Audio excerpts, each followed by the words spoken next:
All right, ladies and gentlemen, it's Friday night, and that's time it is for us to talk all the latest happenings here in the world of baseball, hot stove, NFL, NHL. If you were watching the Isles Devils game, NBA, and I'm here with three of my guys at the moment. That is Chris Bizet of the Liftoff Jets and the Talking Rivals, and Justin Gianelli of the Baseball Banter, and Rob Maraska. And gentlemen, how are you?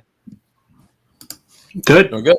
Good. Better. All right, a lot to get into. Obviously, we'll do our NFL picks. I'd say at about 10, 15 or so.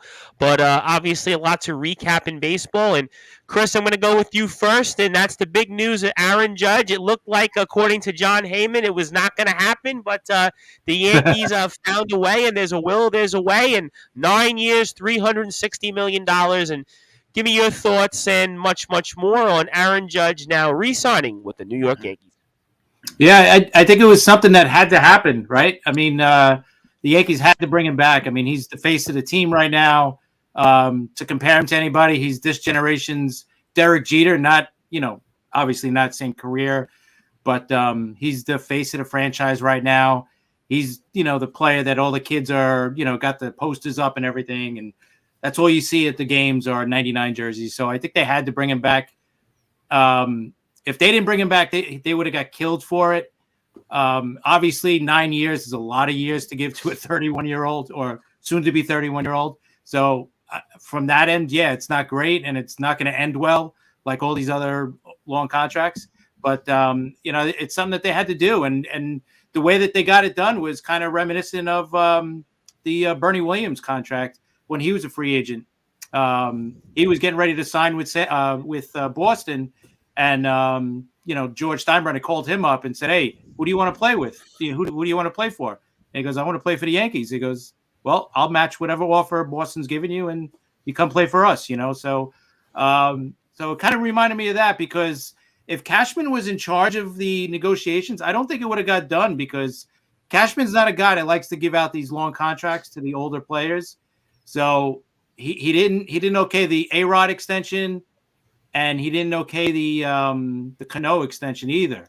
So I don't think he would have okayed this Judge 9 years. He probably would have went 7 or 8 years, and that would have been it.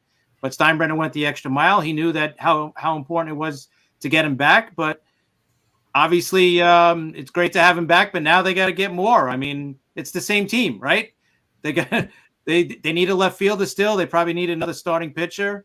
So we'll see what happens. I think there's more moves coming. But just good to get the big one back into place, get Judge. He was the number one priority. They got him out of the way. So now they can work on whatever is next, whether it's Carlos Rodon or, today they're talking about Correa. I doubt that's going to happen. But maybe there's a trade. So we'll see. But it's good to get him back in, I think it's definitely good to have him back, especially after the Mets losing DeGrom. And Judge has been the face of the Yankees, and we've said it here on Sportswire throughout the season that Judge is pretty much the guy, and who else could be the face of the franchise? Rob Maraska, obviously you're a baseball guy, and we're only talking baseball for a little while here, so give me your thoughts, and we'll go over to the Mets in a few minutes, but your thoughts on Aaron Judge and the New York Yankees continuing their relationship with a 9-year, $360 million contract extension. Well, like Chris said, it had to be done. I mean, could you imagine if the Yankees did not sign him? The fans went nuts. I'm telling you, and now he's going to be the next Yankee captain. I mean, there's no doubt about that. So it had to be done. Yes, the contract is too long. We know what's going to happen at the back end of this contract. It's going to go the same way all these contracts go. But they need him now. He is the face of the New York Yankees. And unlike DeGrom, I guess he actually wanted to stay in New York. So, the Yankees did what they had to do. I'll give, Steinbrenner his props on that, because I feel they had no other choice, and they knew it. So the funny thing is, the day before they signed him, they announced that they gave Cashman a 4-year deal. And yeah, that didn't go over so well. Yeah, it didn't go over so well on Twitter, at least. So The Yankees did what they had to do. He's the face of the franchise, and he'll be here for a long time. No question about it. And I think after the season that he had in terms of breaking the American League home run record and what he meant to the team, I think in merchandise and other things will certainly, I still think, equal out the contract. But for you, Justin, give me your thoughts on Aaron Judge and the New York Yankees continuing their relationship with the 9-year, $360 million contract. Yeah, I mean, things obviously looked like they were getting dicey, and this is good for the Yankees in the sense that the mystique of what it means to be a Yankee still lives on, because if he leaves and goes to San Francisco, that's out the window. The Yankees don't let players of this stature leave, right? You could definitely say Cano was a very good player, but he was not Aaron Judge, right? Derek Jeter never left. Mariano Rivera never left, right?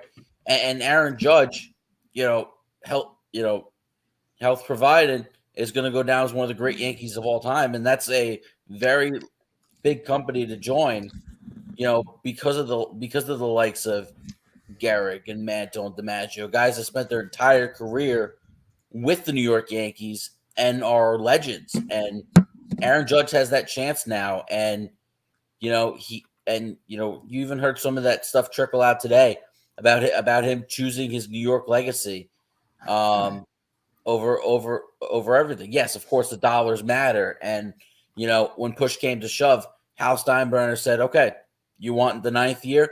You're getting the 9th year." Right. It might not look good at the end, because especially a player of his size may not age as well as let's say Trey Turner. The Trey Turner contract may age much better, and they're a year apart, where Trey's going to turn 30 around the early portion of next season, and he got an 11-year deal from Philadelphia. So I actually, when the Turner deal got announced, I was actually thinking there was a chance Judge would ask for a 10th year, because they're only a year. Remember, they're only a year apart. So I think that like Chris and Rob said, this is a move that had to be done, and I'm very happy for the Yankees and their fans that Aaron Judge is sticking around in the Bronx for the next 9 years.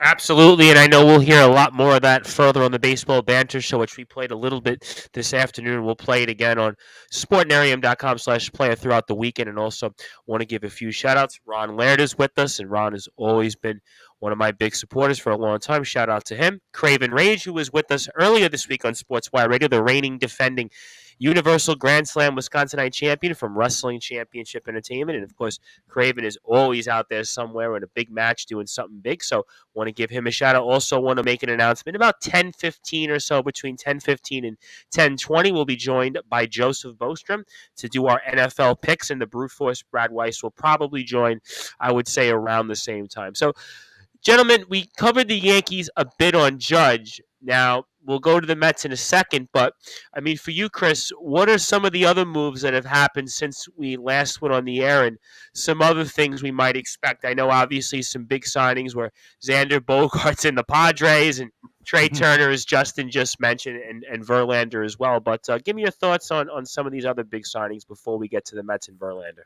Yeah, the Bogaerts one, I'm still shaking my head. I'm sure we're going to talk about it on the next Talking Rivals. I mean, we were talking a little bit about it this past one. How does Boston let their franchise player go? And this guy won 2 World Series with them too. It's not like, Judge hasn't won anything yet with the Yankees, right? I mean, Bogaerts won 2 World Series titles with them, probably the most popular player on the team, and they didn't even give him a good offer. It wasn't even, I don't even want to call it a lowball offer. It was an insulting offer that they offered him. I mean, I know the 11 years would have been tough to top, but you got to come close to that player. How do you let Bogaerts walk out the door? And here's the other thing. If they had no intention, and obviously they didn't because of that stupid offer, but if they had no intention of signing him, then trade him and get at least a couple of prospects like they did with Mookie Betts. I mean, that didn't turn out great either, but at least they got something back. Now Bogaerts is going to walk out the door and you're going to get nothing. I mean, I tried to put myself I hate to do it, but I was trying to put myself in their shoes as a Red Sox fan for a second to feel. I was like, I mean, I've been upset about it too, just because I talk to Patrick all the time about it on the podcast and even in between the shows. We talk about it all the time. I'm like, it makes no sense. I don't understand what they're doing right now. they're in last place in that in the American League East. They're the last place team. It's not even close. So they got a lot of work to do. So I don't know what they're going to do next. I mean, they still need at least another starting pitcher. Are they really going to rely on Chris Sale, who made 2 starts last year, and he was coming back from a shoulder injury or whatever it was? So I was shocked at that. And the Trey Turner deal, when I first heard about it, I thought, wow, that's a lot of years. The 11 years, whatever. But on MLB Network, Howard Reynolds made a great comp for Trey Turner, and he said Paul Molitor. And I thought that was great because when you think about Paul Molitor played to he was like 40 or 41 years old. I think he played till he was about 43, actually. 42, yeah, 43. Paul Molitor was a player who aged very well. And he was a solid hitter at the end of Paul Molitor, I think at 40 hit like 340, 341 or something like that. Yeah, he was I could see Trey Turner doing something like that because he's the same type of player, right? A speed guy. I think Turner has a little more power, but in terms of the comparison, batting average and doesn't strike out much, gets on base a lot, just a solid contact hitter. Yeah, that's a good one.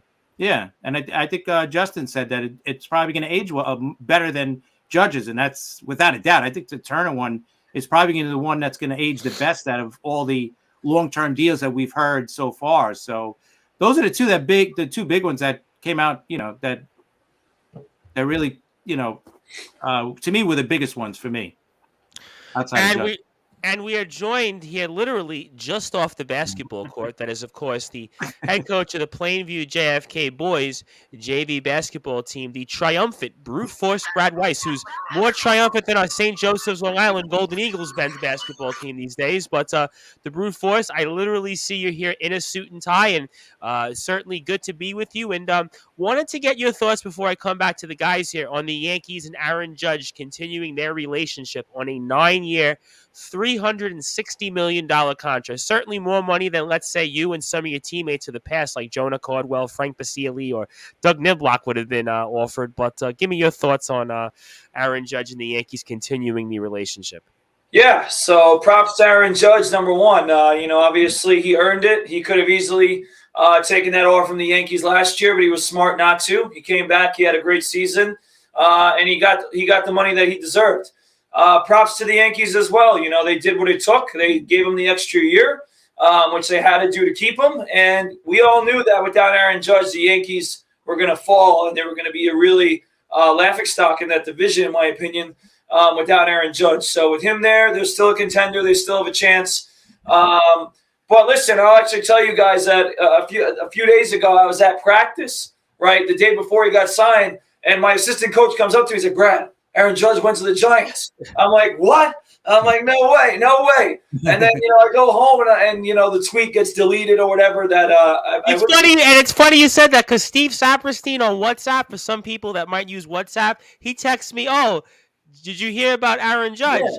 I said, I listen, there was a moment when I was leaving the practice court and I'm like, oh, man, he left the Yankees. I was getting ready. And then I go home and it's not the report. So I was intrigued at first about him going to the Giants, not really for me personally, but just for the league and how it would shift. But I knew all along, and I said this in the past, that the right choice was to stay with the Yankees, become the captain of the franchise, become their franchise player, become that guy who's probably going to get his number retired and all that.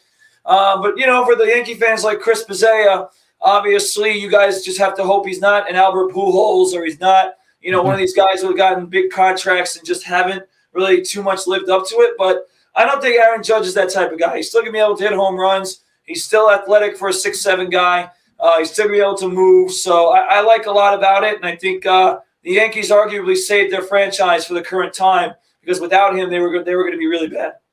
I'll tell you the difference real quick before I get to Rob Moroska. The difference is that those guys you mentioned, they weren't staying with their team.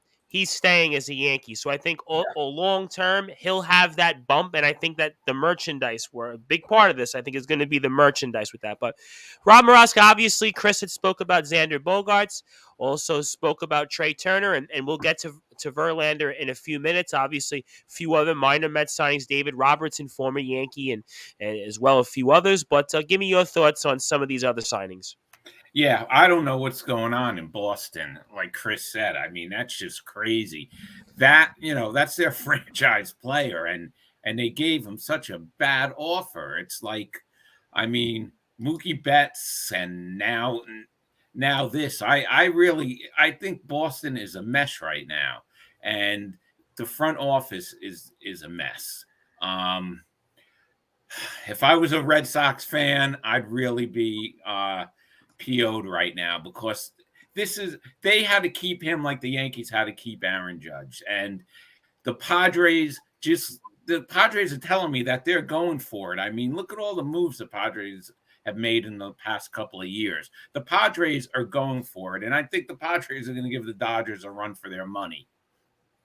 No question about it. I mean, the Padres have, with some of the players they have in their lineup, and certainly from a money standpoint, at the very least, in payroll, they're basically toe to toe with the Dodgers, and we'll see how it ends up. Obviously, Tatis, Machado, and now Bogarts. We'll see what happens with Tatis later on in the year. But Justin, I mean, give me your thoughts. I know in the baseball banter, I heard a little bit of you and John Stewart talk about this earlier before we went on the air, and obviously I use that as a way to kind of get myself back up to strength, because as you might hear, I'm actually a bit under the weather. But like Vince McMahon, we don't take a day off on Sportswire. We don't take vacations, but hopefully I don't go too much like Mr. McMahon on the personal level, but in the professional level was the point. But Justin, I mean, give me your thoughts on some of these signings before we get to the Mets.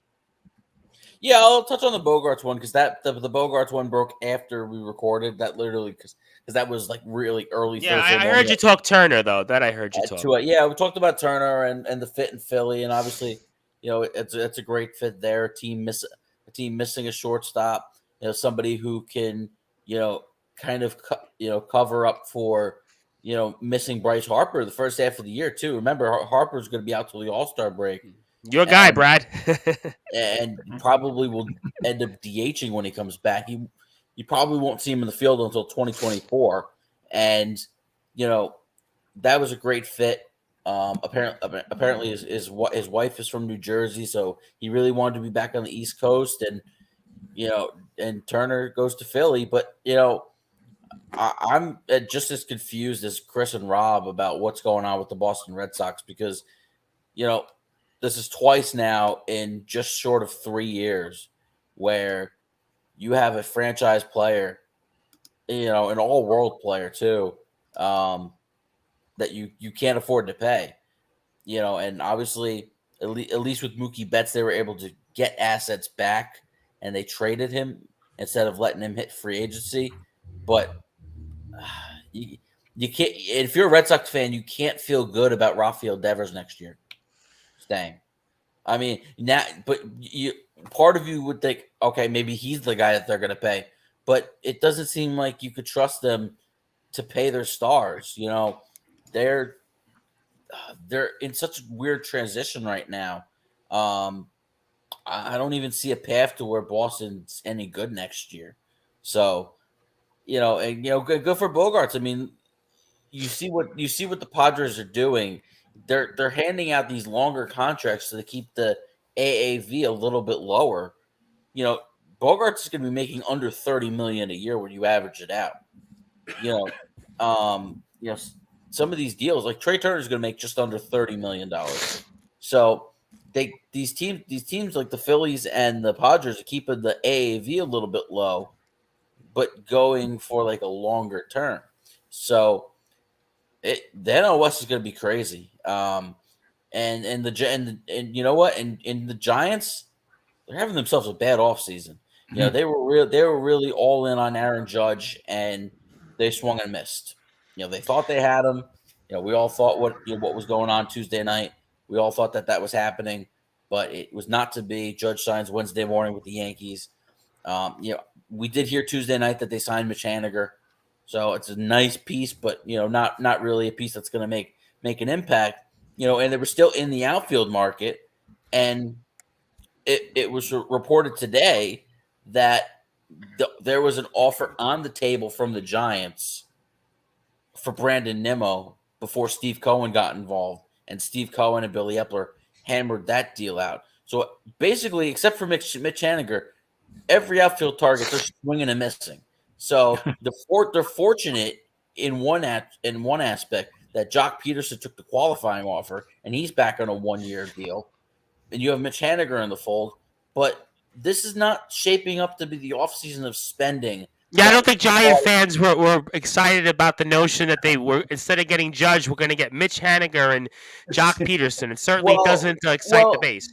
Well, when the Mitch Haniger signing went down, Judge had not signed yet. And the immediate thing the reporters were saying, this does not take them out of Judge. They're still in play for Aaron Judge. So they were thinking, okay, maybe we got Mitch Haniger, Jock Peterson, and Aaron Judge in the outfield. Oh, now Aaron Judge resigns with the Yankees. They swing and miss. They go hard after Brandon Nimmo. They swing and miss. The Mets end up keeping him. And this is not the offseason spending the Giants fans hope for. What are they going to do now? Pivot to Carlos Correa? I mean, that's what they should go for. Excuse me. They should go for Correa. You would think. And I would think he gets a bigger – I would think his contract exceeds what Turner and Bogarts get. Well, I got a bunch of comments, so let me get to them. And Carlos Otoro Chavez II is with us. Trey Turner was a good pickup. I think we just spoke about that. San Diego and San Francisco both swing and miss on Judge. Yeah, but the Padres to the party. Padres got Bogarts. It's hard for me to say that the Padres missed. Padres relate to the party. Better offseason for the Mets, and yeah, the Mets definitely in the last week, made up and some for DeGrom. Boston and Bogarts was a miss. Yeah, definitely agree on that. The Brute Force Brad Weiss, we spoke about, obviously, Aaron Judge, your thoughts on, and I kind of feel like a little bit what we've seen now is the landscape has changed a little bit in baseball, where in the National League, to me, we've now seen there's a few clear-cut teams that want to spend now. It's the Dodgers, it's the Phillies, it's the Mets, it's the Padres, and then there's everybody else. And in the American League, the Yankees were still able to flex their muscle in terms of spending so far in this offseason. Some other teams have kind of missed, like the Blue Jays have had a couple of misses. Nimmo was a big example. Nimmo, yeah, they were big on Nimmo. I mean, so do you feel like in a lot of ways that this is going to translate into the season coming up, that maybe the landscape changes a bit, or give me your thoughts? I don't know if it changes the landscape necessarily because, a lot of the teams that you're talking about were already in the playoffs and had success. So it's not like that's going to change. Obviously, first of all, I want to address the Padres. I mean, obviously, I thought Bogarts was a great move. The fact that the Padres just been aggressive shows you really what they're about, because you saw what they're capable of even without their best player. So when their best player now returns in Tatis, now they have Bogarts, they have Machado. I mean, they got a lot of pieces. They have a decent pitching staff, as us Mets fans know. They could really dominate. Hitting good pitching. They also pitch well. The bullpen is solid, so they're going to be a really tough team to beat out this year. But yeah, all the big hitters. I mean, the Mets obviously we'll get to in a second. The Yankees did their job. I mean, that's not any surprise. Now, one team that I've been surprised about that has kind of been like you hear their name a lot with players right now is the Chicago Cubs. And I'm waiting to see what they're going to do, because they're one of those teams that, they're right now they're kind of, I guess you want to call it purgatory. I mean, they're kind of like, you don't know what they are. Are they a team that's rebuilding, or are they a team that is trying to win? And they're showing you that maybe they want to win by getting some of these top guys, but we're really not sure about that. So that's one team I'm keeping my eye on. But in regards to, the teams that you mentioned, Tom, I don't think there's really a surprise that those teams went out and spent and they got big players, because you knew they were, or you knew they were going to try to. So obviously you guys brought up the Red Sox as well, another team that we got to figure out. But, I think still the Red Sox are still, have their chance to do something. The Blue Jays still have their chance to do something. But the teams you mentioned, Tom, I'm not surprised what they did. I think, we'll get to the Mets in a second, but they responded well. And a lot of the teams just did what they had to do to help their team get better.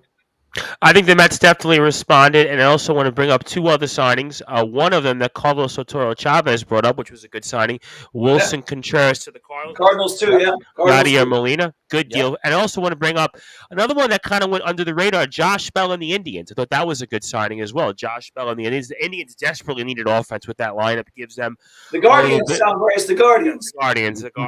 I always forget about that, right? They spent money. Cleveland baseball team. I think it was 16. I think it ended up being $16.5 million per for 2 years. Well, you know what? You pair him up with Ramirez, and you deepen the lineup a little bit. But that'll help them and the Guardians. And, for you, Rob Maraska, because obviously we've got a limited amount of time on baseball because I got to get to my picks and such with the guys here and Joe Bostrom. And obviously, big week for the Mets. Last week, everybody was like Jacob deGrom. Everybody was down and out. Mixed feelings on what the Mets would do, but the Mets definitely responded, and some. David Robertson also added Quintana to the rotation. Justin Verlander replaces deGrom and some, and also re-signed Brandon Nimmo. So, Rob Maraska, how do you feel now about the Mets after their last week here, after the news of Jacob deGrom? Listen, don't screw with Steve Cohen. I'm telling you, just don't do it because they answered very quickly by signing Verlander. I mean, that was Monday. And then they're doing all the moves that they have to do. They brought back Diaz. They had to do that. Nimmo is big. It is big. And he showed that he wants to be a New York Met. So, deGrom, for a little while, we were sad, whatever. But after seeing his press conference in Texas, oh my God,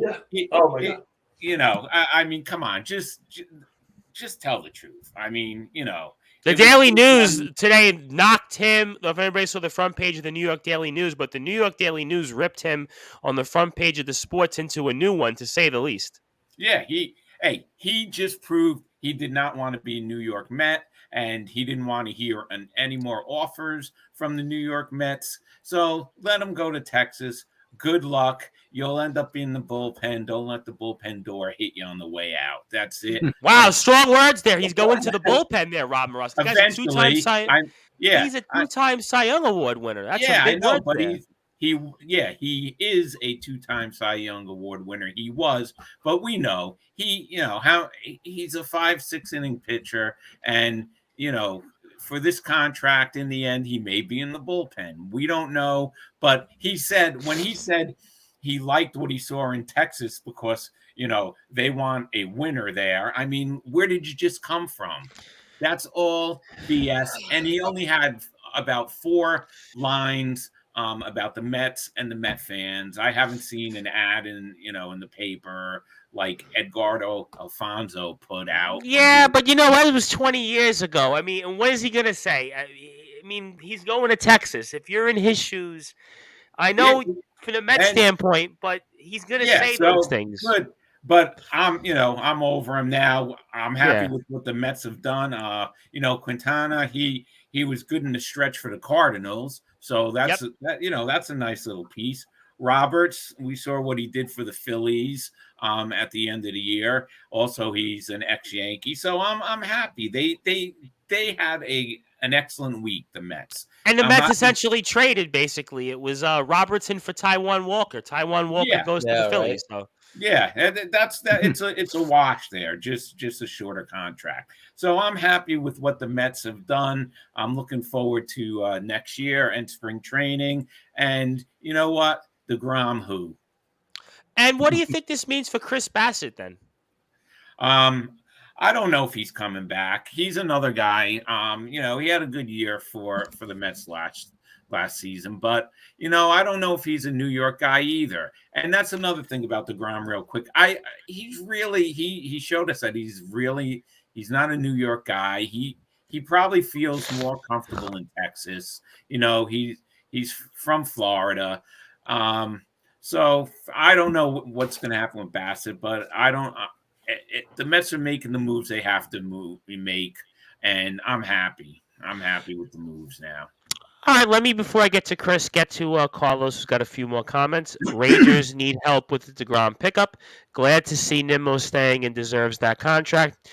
One of the very few to improve every year, developmentally speaking.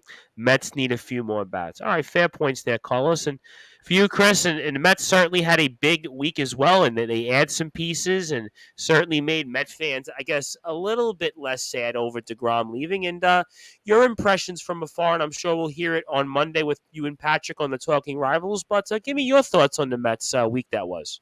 Yeah, I like their moves that they've made. I think pitching-wise, they're in good shape now. The rotation, the bullpen, you probably got to add maybe another piece or two to that.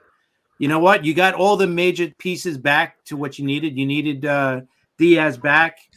You needed a replacement for deGrom. You have Verlander a shorter deal, which I think is the better deal than the DeGrom deal. So I thought that was awesome. Quintana's good, as a 3-4 right in there. Maybe add another starter if one comes around that you could add. If not, you guys are looking good. The only thing like even last year, we talked about it at the end of the year, even at the All-Star break, they could use another power bat in that lineup. I know you got Alvarez as the catcher now, but he's going to be a rookie. So, I don't know what you can expect from him. So I would look into getting a power bat in that lineup somewhere.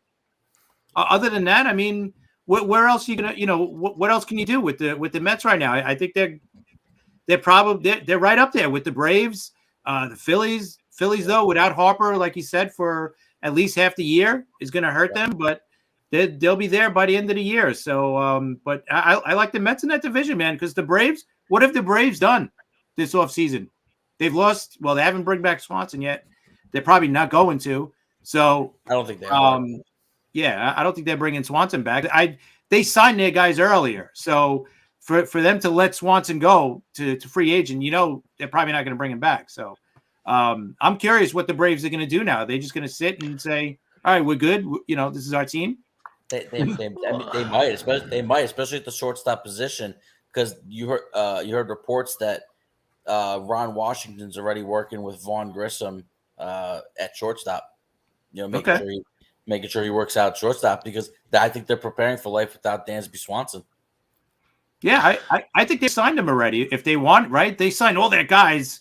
All their other guys are signed, right, for the next 4 or 5 years. So I'm sure they would have signed him if they wanted to bring him back. So I don't know. Yeah, I'm curious. I mean, they've been quiet. The Dodgers have been quiet. All these teams that you would think are going to make some noise are just kind of sitting there waiting. Dodgers are in a precarious position because they have a lot of pieces, but obviously they just lost Trey Turner, but they have a lot of pieces, but they also have comfortability in Gavin Lux playing shortstop. What I'm surprised is they haven't done anything with their pitching. They haven't. Right. And Buehler's still recovering from Tommy John.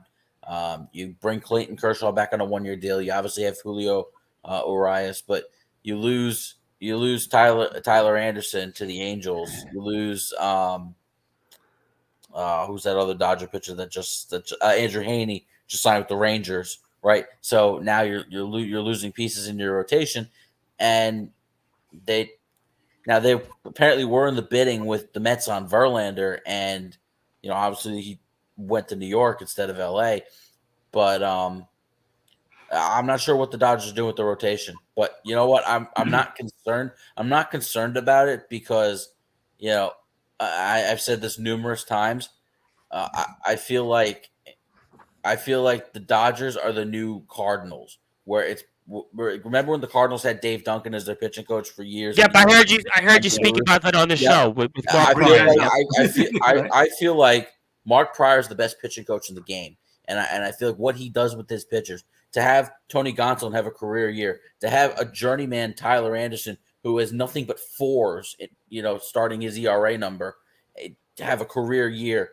And Andrew Haney, who was okay for the most part with the Angels, was batting practice with the Yankees. Right. To have the year he had, what he does with the relievers and the bullpen, it felt the only one he couldn't fix was Kimbrel.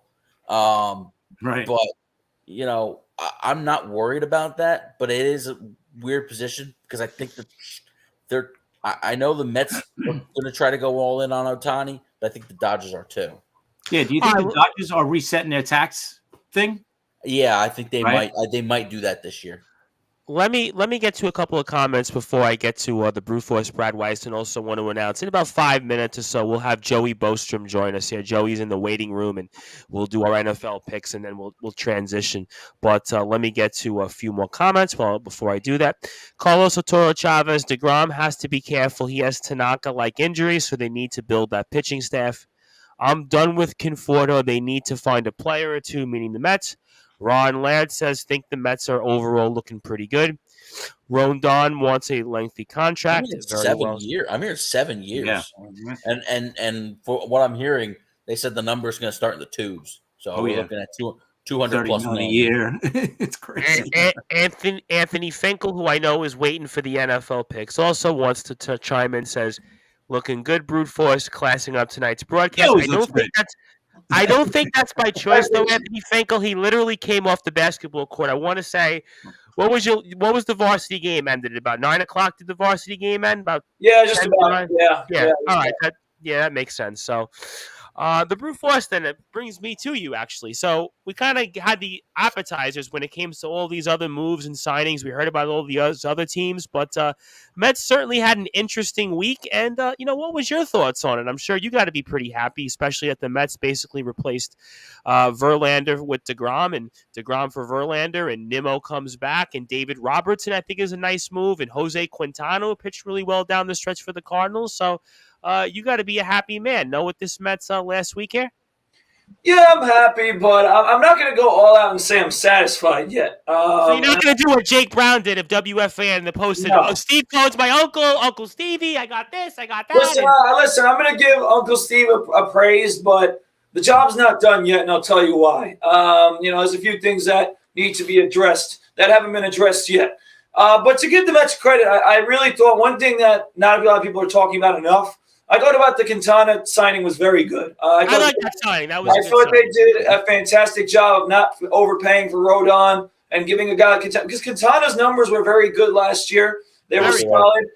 He pitches innings. We talk about innings eaters. He's one of those guys that does that. So I thought that was a great signing. Obviously, bringing Nimmo back was a fantastic decision. That was a hole that we had in center field that Nimmo does so much for the team, whether it's leading off, getting on base, making things happen. I mean, he's really become a fantastic center fielder as well.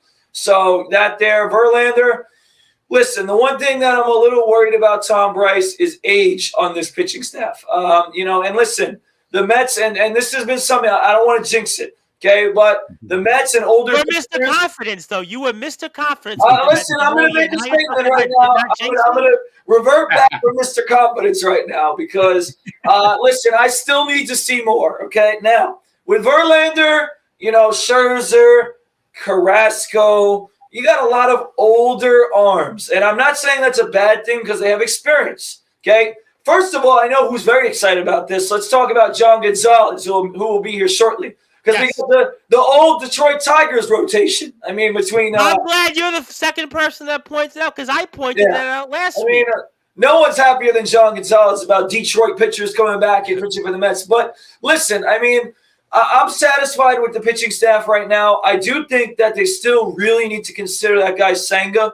I think he would be a fantastic add to this team because, he has a good arm. He's got good stuff. He's going to eat innings as well. And he gives you a different look from everybody else. I mean, some guys, Verlander, Scherzer, yeah, they're different, but they pitch the similar speeds. I think Senga has a little more breaking stuff. That's the one thing about Bassett that I like. But to Rob's point earlier, Bassett wants the years. And he's demanding more, and he's older as well. And he's another guy that's only had a couple of big years. These guys started relatively late. This is where the almost satisfied comes in because I think that Senga's a guy.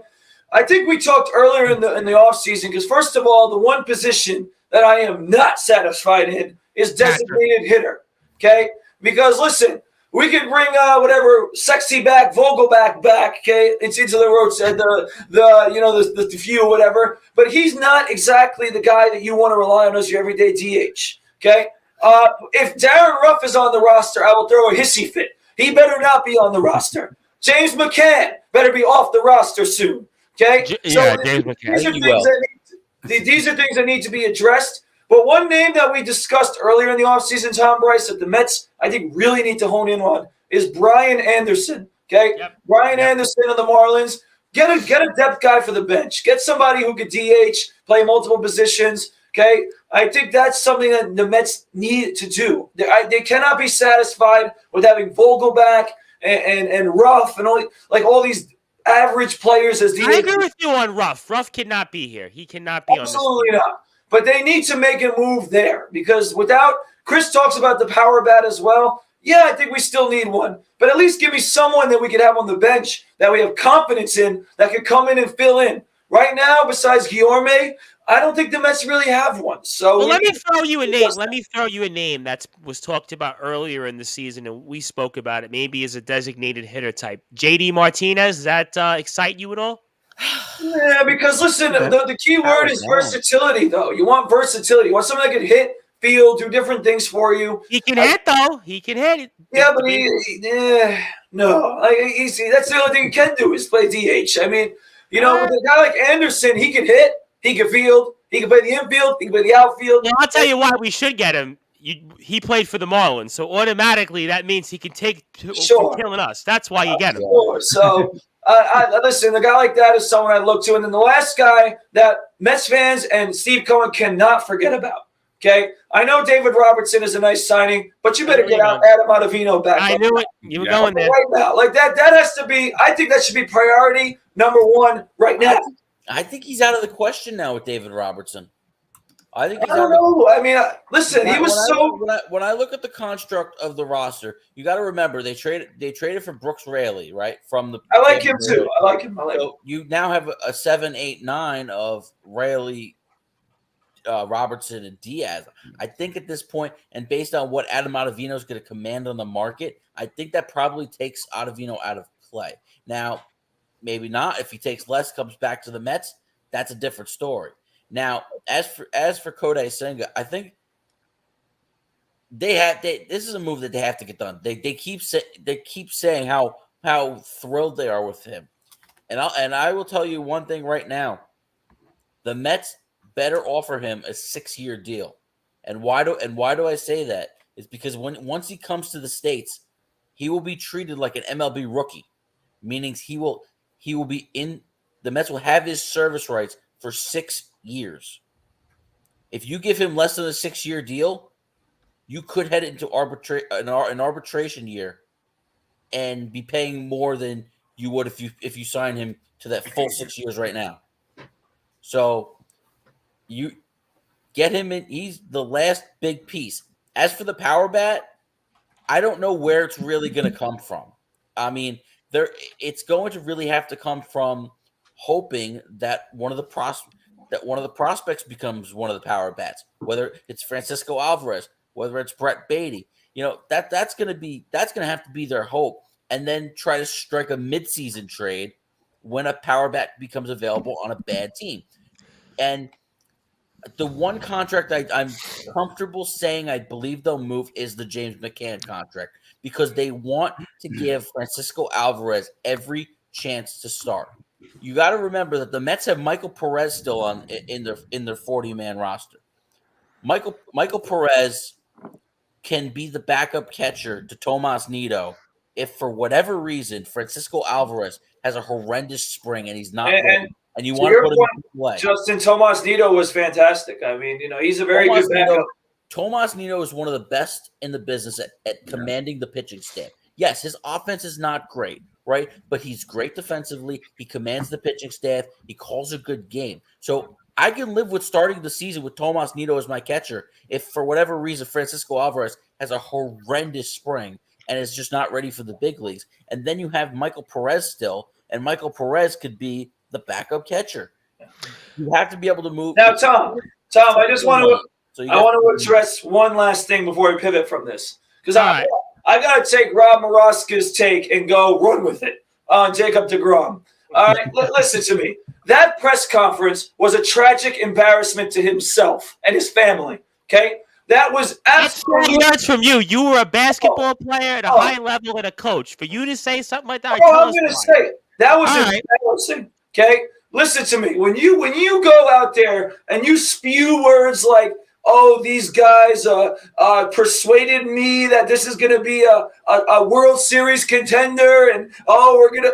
What did you see when you were looking at that? And like Rob Moroska said, you left the team that just won 101 games to go join a team that's 60-win team. All right. I mean, they're not. Listen, you want to talk about Corey Seager's on the roster? Sure. You want to talk about whatever the guy at second base is there? Sure. All right. But Simeon, whatever the hell his damn name is, okay? But in the end, listen, okay? This team is not ready to win, and they're not going to be ready to win anytime soon, especially with the Houston Astros, who are going to dominate that division every damn year. Okay, they're going to Yeah, that's continue to do ridiculous. so. So But if Brad, you were Brad, in that, to counter you though, ahead. it's like I'm not gonna fully defend DeGrom here, but and I'm gonna move on. I got 30 right. second response Right. because I gotta I'm not go. gonna fully defend DeGrom Put the here, money. but it's true. That's it. It's true. Just be Players honest. speak. Right, Because exactly. Max Scherzer signed with the 77 win team coming from the LA Dodgers, right? Justin Verlander just came from the World Series champion Houston Astros, right? Everybody has World Series aspirations. It's just that's just kind of what you say in the press conference. It didn't come out right. It doesn't Guys, he look should Brad, about $100 million more. Yeah. listen. Right? At the end of Give it to at the end none of of the day, us would have Brad, said no to that. No, at the all end of us the would have been Brad, like, we're going to the player, Texas, Brad, you know? You would have had the politically correct answer as well. You and I yeah, both. but there's a difference Right. between political answer and a lie. He lied to the public in that. I mean, that is a lie. That is BS. Okay, that is absolute I'm not going BS. to say it. I took the extra money. He would never say that. All right, listen, I got it. I got the whole premise of it. If you're in Texas, you take a different take. If you're like us here in New York, you take that take. Let me, before I get to Rob Maraska's closing thoughts, because I got to move on. I got to get to picks because I'm way behind on time. I got here. I think he's pricing himself out when it comes to Rodon. I agree there's an age issue. I was hoping the Mets would go younger. McGill and Peterson is okay, but I was hoping the Mets pick up a few more pitchers. Catcher, outfielder, and DH. I like the Mets draft picks. Uncle Stevie is said to have his laser eyes on Ohtani. Anthony Finkel, another guy who should be on one of these streams at some point. I don't know why he isn't, but he gives a shout out to Joseph Boschem. We'll get to Joey in a second. We'll do our NFL picks in 2 minutes. And then I got one more comment. Calm down, Brute. This is not Benghazi. Okay. Well, that's how he feels. He's a big man, the Brute Force. In case you haven't seen him in person, Carlos, he is a big man. He makes me look small, and I'm not a small guy in height. So that tells you how tall the Brute Force is. But Rob Maraska, I'm going to move on to picks because I could do this forever. But unfortunately, this is kind of a snapshot on what we do based on time. So I want to give you the floor. Anything else you want to share, Mets or baseball related, and plug your social media. And always good to be with you, my friend. Okay, thanks. I know you're behind, so I'm just going to quickly say the Mets are not done making moves. Let's just see what happens. I just want to thank my followers for all the hits on our clips that they're giving me, which is good, and I'm getting more followers by the day, which is nice. And also, we'll talk about the contest next week. It's practically set up, so let's do it next week. Go do your football picks, and I'll catch you guys next week. Thanks. Absolutely, and Twitter is R Maraska. Facebook is Rob Maraska, right? Rob Maraska. So make sure you follow Rob, and good stuff, Rob. I'm sure we'll have a lot more to talk about when it comes to MLB Hot Stove as well. All right. Thanks, guys. All right, and that was Rob Maraska, our MLB analyst here on Sportswire Radio. And we are about to segue here with our NFL picks. And if you like what you hear from us when it comes to Sportswire Radio, we are a 24-hour-a-day, 7-day-a-week, 365-day-a-year radio station where we play all your favorites when it comes to music. Talk like the Talking Rivals and the Baseball Banter, and also our live streams here, which are on Facebook, Twitter, and YouTube. We also play them on Sportnarium.com/player. And my name is the Reverend Tom Bryce. I am also the man behind Sportswire Radio. And alongside me is Chris Bizet of the Liftoff Jets to Talking Rivals, Justin Gianelli of the Baseball Banter, Coach Brad Weiss of the Brute Force Brad Weiss. He's now Coach Brad Weiss. You can find him on Instagram at bweiss20. Coach Brad Weiss, also Brad Weiss on Twitter, and also Bradley Weiss on Snapchat and Facebook. And Joseph Bostrom has joined us here for the first time. Of course, Joey has been a long time with us here, a long time supporter. And Joey, good to be with you. And we're going to go right into it here with our NFL picks, and going to put you right on the spot. And I'm going to go with the first game. I'm going to go right into the fire because the Brute Force is fired up, and I want to continue to have him fired up. And by the way, as well, looking good, man. Sharp. Thank you. Well, all I got to say so far is, where's John Gonzalez? Where is he? Where is he? I'm sure he'll be here. Listen, I am sure he'll be. I have no doubt that he'll be here because Joseph Bostrom is here. And Joseph Bostrom, I'm going with you first because I want to go for a matchup where the Brute Force I know is going to be fired up with, and that is the Detroit Lions and the Minnesota Vikings. And the Lions here are 2-point favorites. It was 1.5, but I see now it's been moved to 2. 51.5 is the over-under. And The Lions, Joey, kind of have an outside shot at making the playoffs, and they're playing pretty well these last several weeks. And this is probably the best stretch of Lions football, I want to say, in about 5 years. And Vikings are probably the worst 10-2 team in the NFL history, but they are 10-2. But this has been the last several matchups. These teams have played a lot of close games. And Joey, going on the spot with you, and what do you think here between the Lions and the Vikings? Lions 2-point favorites, 51.5 is the over/under.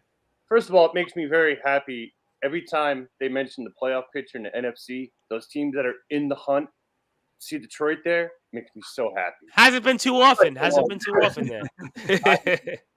Listen, I think Detroit has a shot, man. I mean, Minnesota, all those wins, all those close games, especially last week, which we're not going to talk about now, that has to end sometime.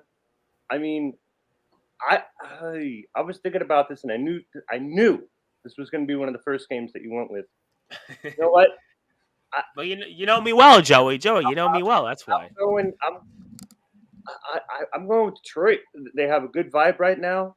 I know they beat Jack. They put up 40. They got winners 4 of their last 5. Arguably could have beat Buffalo, and it's a Vikings team with a plus-minus differential of only +10. I mean, find me a 10-2 team in history that has that there, Joey, right? Absolutely. Minnesota, you said the worst 10-2 team. They don't act like a 10-2 team. They don't. They played the Cowboys and got hammered. So 40-3, yep. I tell you. I'm picking Detroit. Give me 21-17, maybe a little bit higher scoring, but I'm going to Lions. Keep it going, 6-7. Let's do this. I'll tell you what, good points there, and some people have their thoughts, but we'll always save it for last. And I'm going with the brute force Brauweiss. I'm going right for the jugular here because I see him fired up. I know the Detroit Lions gets his blood pressure going. I know it makes him think different things, but the brute force finally, it looks like the Lions just finally might be turning the corner here. Winners of 4 of their last 5. They've got, as crazy as Joey pointed out, they're sort of in the hunt here with this NFC wild card because of the extra wild card and the Giants and Commanders tie, and there is a path. It's a narrow one, albeit, but it starts here very well, possibly with a Lions win and continuing the momentum because they are going to go on the road and play some road games coming up. But, Joey, what do you think here? Kirk Cousins, always one of your favorites, and the Lions certainly even more one of your favorites to the brute force. And what do you think here? Lions 2-point favorites, 51.5 is the over-under. Well, first of all, I'll say this. I'm shocked that the Lions are favored in this game. I would have thought that the team that's 10-2 would be the favorite. I think it's quintessential home team, kind of home team edge. I mean, it's basically Vegas giving. But still, 10-2 and 5-7. I mean, that's a pretty steep difference. And, you're giving the team that's at home the advantage, even though they're 5-7. But listen, you know where I'm going with this one. I'm going Detroit. All right? Listen, the Detroit Lions, all right, they're going to make me look like a genius this week because this will be their 6th win of the year, okay? And as I accurately am going to predict, okay, I said the Lions would win 6 or more games, and some people looked at me like I was a nutcase. You said 7 wins, I think. I think it's what 7 is. I said at least 6. That's the least that they were getting. Okay, and they're going to make me look smart. So I am proud of my Detroit Lions right now. Okay, John Gonzalez is proud. I'm proud. Okay, the Lions, listen, the hardest part about the Lions right now is that with some of those bad losses early in the season, they could have made the playoffs. I think the Seahawks, how about the game at Minnesota? They were up 10 in the 4th quarter. You got the Seahawks, who was 48-45 at home. There's example after example, but even with all that, okay, they still have a chance, and I think this would be a huge accomplishment if they could finish at least 500. That would be a huge accomplishment for the Detroit Lions. I don't know if they will, but I will say this, okay? Winning 6 games will make me proud, okay? And I'm just happy to see Detroit competing. Offensively, they're a force to be reckoned with. Defensively, they've been better. So I just think in this game, it's going to be about who scores more. And ultimately, in that battle in the last couple of weeks, Detroit has won. They outscore the opponents, and I think they're going to do that again. Give me a higher score than Joey Bostrom. Give me 35-28. All right, the Detroit Lions win. And I'll tell you one thing, looking at the Lions' schedule coming up, there is a path. There is a path. I mean, so They're there. We'll see. We'll see in a second. But Justin, Lions, Vikings, these teams have faced off the past several times, and they're always close games. Lions clipped them late last year. Vikings got them back in week 2. Vikings were down 10 in the fourth quarter and came back and won. That kind of, I think, set the wheels for them in their season that they've had. But the Lions have somewhat dug themselves out of their tough start. And what do you think here in this intriguing NFC North matchup? Yeah, I'm not going to listen to what that spread says. I'm going to give everybody a dose of reality here. Minnesota Vikings are a better football team. And I'll tell you one thing that has not gotten talked about at all this week.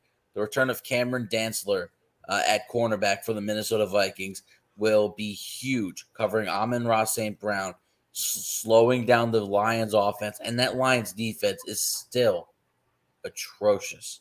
I don't see anybody on that Detroit defense being able to cover Justin Jefferson. I'm not sure anybody could cover Adam Thielen. Who's gonna stop Dalvin Cook? I mean, to me, there's too many weapons on this Minnesota offense. And yeah, I think that the Lions can put up points. I really do. But in the end, I think Minnesota has that one last score, and it'd be more like a 34-27 kind of game. I like Kirk Cousins, and I just like Kirk Cousins in this situation here. Give me the Vikings. And I believe Vikings win the NFC North, first team to clinch the division with a victory as well. So that's another good point there. Vikings do have something on the line, and they have a very, very strong path at even getting the top seed in the NFC, at the very least the second seed, which definitely means something now here in the expanded playoff format. Chris, Lions, Vikings, obviously, Justin makes some fair points to counter. Always good to have a counter opinion, and Vikings are 10-2, and on paper they are the much better football team, but Lions have played very strong of late. They are at home, and what do you think here in this rather intriguing matchup? Yeah, I don't understand the point spread either when it came out. So, and I think that's gonna get Minnesota going, right? They're gonna come in saying you're not respecting us. We're 10-2, and we're an underdog against a 5-7 team called the Detroit Lions. I don't care if we're playing, all right, it's on the road, but when to me, it made no sense. It still doesn't make any sense to me. I just like Justin said, Detroit's defense is a mess. I think it's gonna be a high scoring game, but I definitely see Minnesota winning. Like you said, like a 34-30 game, 34-27 game, something like that. But I definitely see Minnesota winning. All right, let me get to a couple of different people here. Ron Laird says, feeling good about picks, not counting the tie, only missed 2 last week. Yeah, I asked you that, the Brute Force. How do we count a tie when it comes to these NFL picks, Dan? Do we all get a tie, or do we get a loss? How does that all play? I basically just don't count the game. I think that's what I've been doing. So. I'll give you that. All right, so someone's back. Carlos Otoro says JG will come through with the Vikings pick. So I think that means Ron Laird is going with the Vikings. John Gonzalez is here with us. Of course, John is with the Sports Authorities Group, who's, by the way, leading in our NFL picks pool. John is up. He's in the clear lead over everybody else, and especially the Brute Force. Brad Weiss says, I hear he's got a double-digit. Why did you have to rub it in like that? Because I thought tonight would be a good day to rile you up. I thought that would be a great day to do that. So it doesn't take much. No, not tonight, because you were probably arguing with a few refs. I take it. I was. Yeah, I figured that. And watching St. Joe's on Wednesday, I would be fired up as well, because I was you were there and I was watching it. So that takes 2 of us. But John goes with the Minnesota Vikings, and where's your allegiance to Detroit? Well, don't worry. I'm going with the Detroit Lions, because last year at home, the Lions clipped the Vikings on the last play of the game, and I kind of like the way the Lions are playing. Yes, I do agree that the Vikings definitely deserve the respect, but I kind of think that the Lions win here in a close game. I think definitely take the over here. I want to say 31-28, something like that. I think it's going to be a game within 3 to 4 points, and I think that the Lions find a way. And Jared Goff is playing pretty well. I mean, everyone kind of talks about Jared Goff in kind of a past point, but he has played well, and he's finally, I think, shown that the Lions have made a good move, and the Lions are certainly moving in a good direction. I like the way they played last week against Jacksonville, and John also, I'm going to put this comment up, but I am going to put it up for you, the Brute Force. The Brute looking for a date wearing his graduation tie. John, he was actually on the basketball court. He was actually coaching our Plainview JFK team successfully. Damn. All right.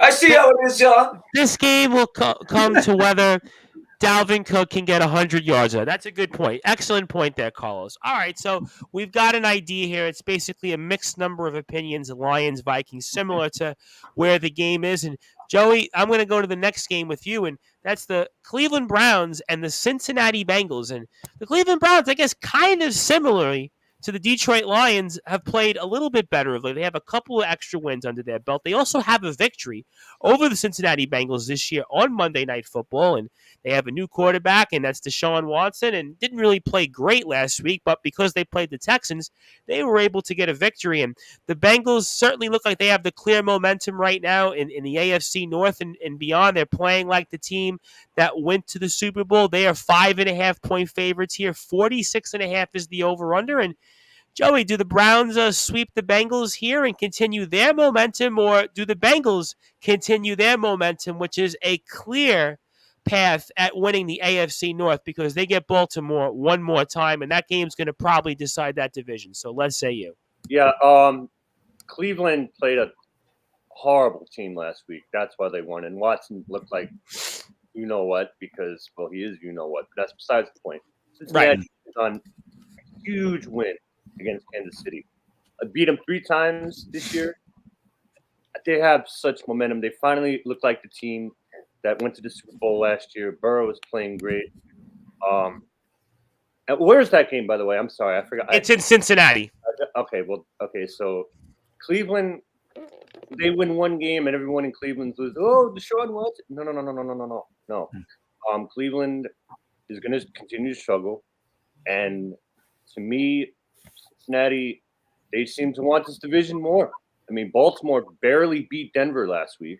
I know Jackson was hurt, but, Cincinnati just looks like they won. Joey, a side point, I feel like every Denver game, it's the same storyline in the fourth quarter. They find a way to lose. I mean, it's horrible. Cincinnati just seems like they want it more. And I give the edge to Cincinnati 28-14, I want to say. Okay. All right, that's a fair point. And the Brute Force Browns and Bengals. And the Browns, I guess, mathematically do have a chance here at catching a wild card because obviously our Jets are in that last spot, and they've kind of struggled here a little bit. And the Browns have, I guess you could say, a couple of big wins, you might want to say, beating the Bucs at home with Jacoby Brissett. Then they get a new quarterback, the quarterback they paid a fortune for, a lot more money than Jacob deGrom got, and that was Deshaun Watson. And Watson didn't play great, but as Joey pointed out, they played the Texans, and they're playing the Cincinnati Bengals, who have won 8 of their last 10 games and have some clear wins here with momentum. That's obviously beating Tennessee, team they matched up with the playoffs last year, and then a team they also beat on the road last year in the AFC Championship game, the Kansas City Chiefs. And Bengals are 5.5-point favorites here. 46.5 is the over-under. I got to think the Bengals have rematch on their mind for probably their worst game they played all year against the Browns on Monday night. And what do you think? Yeah, well, that's exactly where I was taking it to start. The Browns have had the Bengals number over the last couple of seasons. I believe they've beaten them 3 or 4 straight times. 5. Thank you, Chris. Yep. 5 straight times. And listen, they've played them very well. And as you guys saw earlier in the season, they didn't just beat them. They kicked their butt on Monday Night Football. It was bad. But with that being said, I 100% agree with Joey Bostrom. I think, listen, first of all, Tom Bryce, you'll get a kick out of this one. A few days ago, I was playing a men's league game, and who was the referee of the game? Billy Heaton. Billy Heaton. All right, and Billy Heaton is one of the biggest Cincinnati Bengals fans. He's very happy. He's like the only Cincinnati Bengals fan in the state of New York. You realize that? Yes, but he is a proud Cincinnati Bengals fan, and he should be right now. They're playing good football. Joe Burrow has had some really good weeks for me in fantasy and just for the team in general. I know Mixon has been out, but that'll help as well as he comes back. P. Ryan is no scrub behind him. So they have a good run game. They have a good pass game. Jamar Chase hopefully is on his way back soon. But with that being said, with the pieces that they have right now, they're playing good football. So I think the Bengals will avenge this 5-game losing streak to the Browns, and they'll win. Deshaun Watson did not impress me last week, as Joey said. I mean, the only reason why the Browns took a big lead was because of the defense and the mistakes that the Texans were making, which were middle school football mistakes. So, I mean, that's the reason why they won, not Deshaun Watson. So give me the Cincinnati Bengals. I'll take them with the spread as well. I think they do win by a touchdown. And I think, as we talked about with some other games, motivation is there that to beat this team. They've had their number, and I think this is the time they do it. Interesting quirk that the Bengals went to the Super Bowl last year and this year 8-4, but yet the Browns have still been able to handle them. And Justin, going over to you, Browns have had a little bit of momentum. They played a little bit better football the past few weeks, and they are still alive here in this AFC wildcard picture. And the Bengals are also chasing the Ravens to win that AFC North because there's a very strong possibility you could get in even to the 2 seed in the AFC North. That winner very well could get the 2 seed, and there's a lot on the line there with that because you get that buy-in with the new playoff format. But I mean, what do you think here? Can the Browns continue their momentum and continue their run against the Bengals, or do the Bengals keep pace with the Ravens and get a win to avenge their long losing streak against the Browns?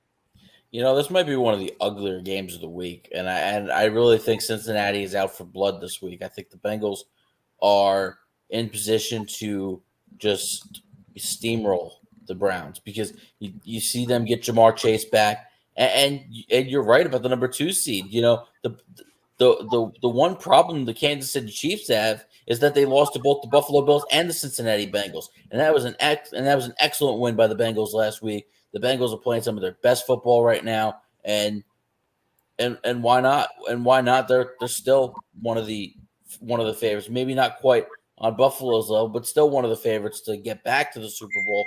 You know, they're playing tremendous football right now. So I like the way Cincinnati's playing. I don't like the way Cleveland's playing, especially with that guy at quarterback. It's gonna be even worse this week. And Houston was the first team eliminated from the playoffs last week with the Cleveland Browns victory and the Houston Texans loss. So I do want to point that out. And Chris, Browns and Bengals. Bengals do have some impressive wins. I definitely won't take that away from them. But the Browns do have a winning streak to try to maintain against the Bengals. But what do you think here? Maybe can Deshaun Watson turn it around, or do the Bengals have blood and revenge on their mind? And 5.5-point favorites, the Bengals are. 46.5 is the over-under. Yeah, you know what? This year is kind of like the opposite with the Super Bowl, right? The Super Bowl loser usually takes a step back the following year, and the Super Bowl champion usually, still performs pretty well. But it's been the opposite. The Rams have been really bad with all the injuries they've had, and the Bengals, like Justin said, they're playing really good ball now. They're getting hot at the right time. And you know what? Deshaun Watson, let all the off-the-field issues for a second here. The guy hasn't played since 2020, right? He didn't play all of last year, most of this year. Last week was his first game in almost 2 years. So he's going to be rusty the rest of the year. So I'm not expecting anything from him until next year. So I'm going to take Cincy in this game easy. All right, let me get to some of the guys here with their comments. Ron Ladd says, Bengals win, Watson not ready yet. Carlos Otoro Chavez says, Cleveland has a better team. Chubb and Watson will come through. John Gonzalez says, got the big cats with the stripes. So that was a nice little line there by John. I'm going with the Cincinnati Bengals, even though I do kind of think there's a case, call me crazy, for an ugly football game. Browns definitely hang around. I do think that the Browns have played a little bit better football the past few weeks, but Cincinnati, to me, I think is too strong. They finally break that losing streak against the Browns and continue to keep pace there with the AFC North and the Baltimore Ravens. And we'll get to the Ravens in a few minutes and those red-hot Pittsburgh Steelers, the Brute Force, Brad Weiss. And I'm so curious to see where you go in that matchup. But, Joey, I'm going to go to a matchup where I feel like this might have been the highest spread I've seen all year, and maybe doing this on Sportswire Radio. Maybe it's the highest spread I've seen just yet. And I was trying to think about when I saw a higher spread, and it certainly hasn't come to my mind yet. Maybe you'll help me refresh it. And that's the Dallas Cowboys and the Houston Texans. You might want to say it's the Battle of Texas here, but the Cowboys are 17-point favorites here. 44 is the over-under, and certainly I have a feeling you won't be remembering the Alamo here when it comes to this matchup, as the Texans are the first team eliminated, and the Cowboys are trying to keep pace with the Eagles, and certainly, at least for the very much time being, lock up a playoff spot. And Joey, what do you think here? And if we were betting on spreads, I would maybe have a different thought, but I'm pretty sure you're going to have a thought that all of us will have here on this matchup. This is going to be ugly. This is going to be ugly. Dallas, Colts kept that game close last week. I fell asleep and they put 54. I woke up. Well, you didn't watch the fourth quarter, Joey, because it went into the fourth quarter. It was close. By the time you might have woke up, it didn't look like the same game. Put up 33 in the fourth quarter. This is going to be bad. Houston has not shown me any life. They have not. No, this is going to be bad. This might be the biggest blowout of the week. Give me Dallas. I have to go with the Cowboys. There's no way Houston's pulling this off. I'm going with the Cowboys, and it's going to be ugly. All right. And I do want to give a breaking news here on Sportswire Radio before we get to the picks. And before the brute force Brad Weiss is going to be fired up even more to begin with, and that is, of course, the Philadelphia Phillies have struck another blow toward the New York Mets. As Chris Bassett, the former Met, speaking of former Mets going to Philadelphia, he is now a member of the Philadelphia Phillies on a 4-year, $62 million contract. So the Phillies are certainly taking swipes at the Mets, and it's going to be an interesting NL East next season between the Braves, Mets, and Phillies. We'll see what Steve Cohen does in response, but for you, the brute force, you're going to have to top that. I wonder what mood you're going to be in. Will you be in the same mood that the Dallas Cowboys will be in, facing the Houston Texans in the Battle of Texas? I don't know, but I do know that Vegas has Dallas as a 17-point favorite. 44 is the over-under, and let's say you, Mr. Brute Force. Yeah, well, first of all, we'll get to the Phillies later. I mean, why do they try to take all our damn pictures? I mean, they just want to piss me. That damn fanatic pisses me off enough, and now they really want to piss me off more. I'm going to hold those thoughts for later. We'll save that for later. But anyway, with this game, I don't have to say much. Joey Bostrom said it. I mean, the Cowboys are going to destroy them, and guess what? Some people might not say this. I'll say it. Okay, I'm taking the Cowboys with that spread confidently. Okay, not just, it might have, confidently taking them with 17 points. They're going to win by 30 points. Okay, this is not even going to be close. This is going to be an onslaught disaster. Okay, I think this game could get as bad as 42-10. That's what I think could happen in this game. It's going to be bad. And even Dak Prescott might not play the whole game, but Cooper Rush might come in and throw a few touchdowns as well. So give me the Cowboys, and it's going to be absolutely tragic what happens on the field in Dallas this week.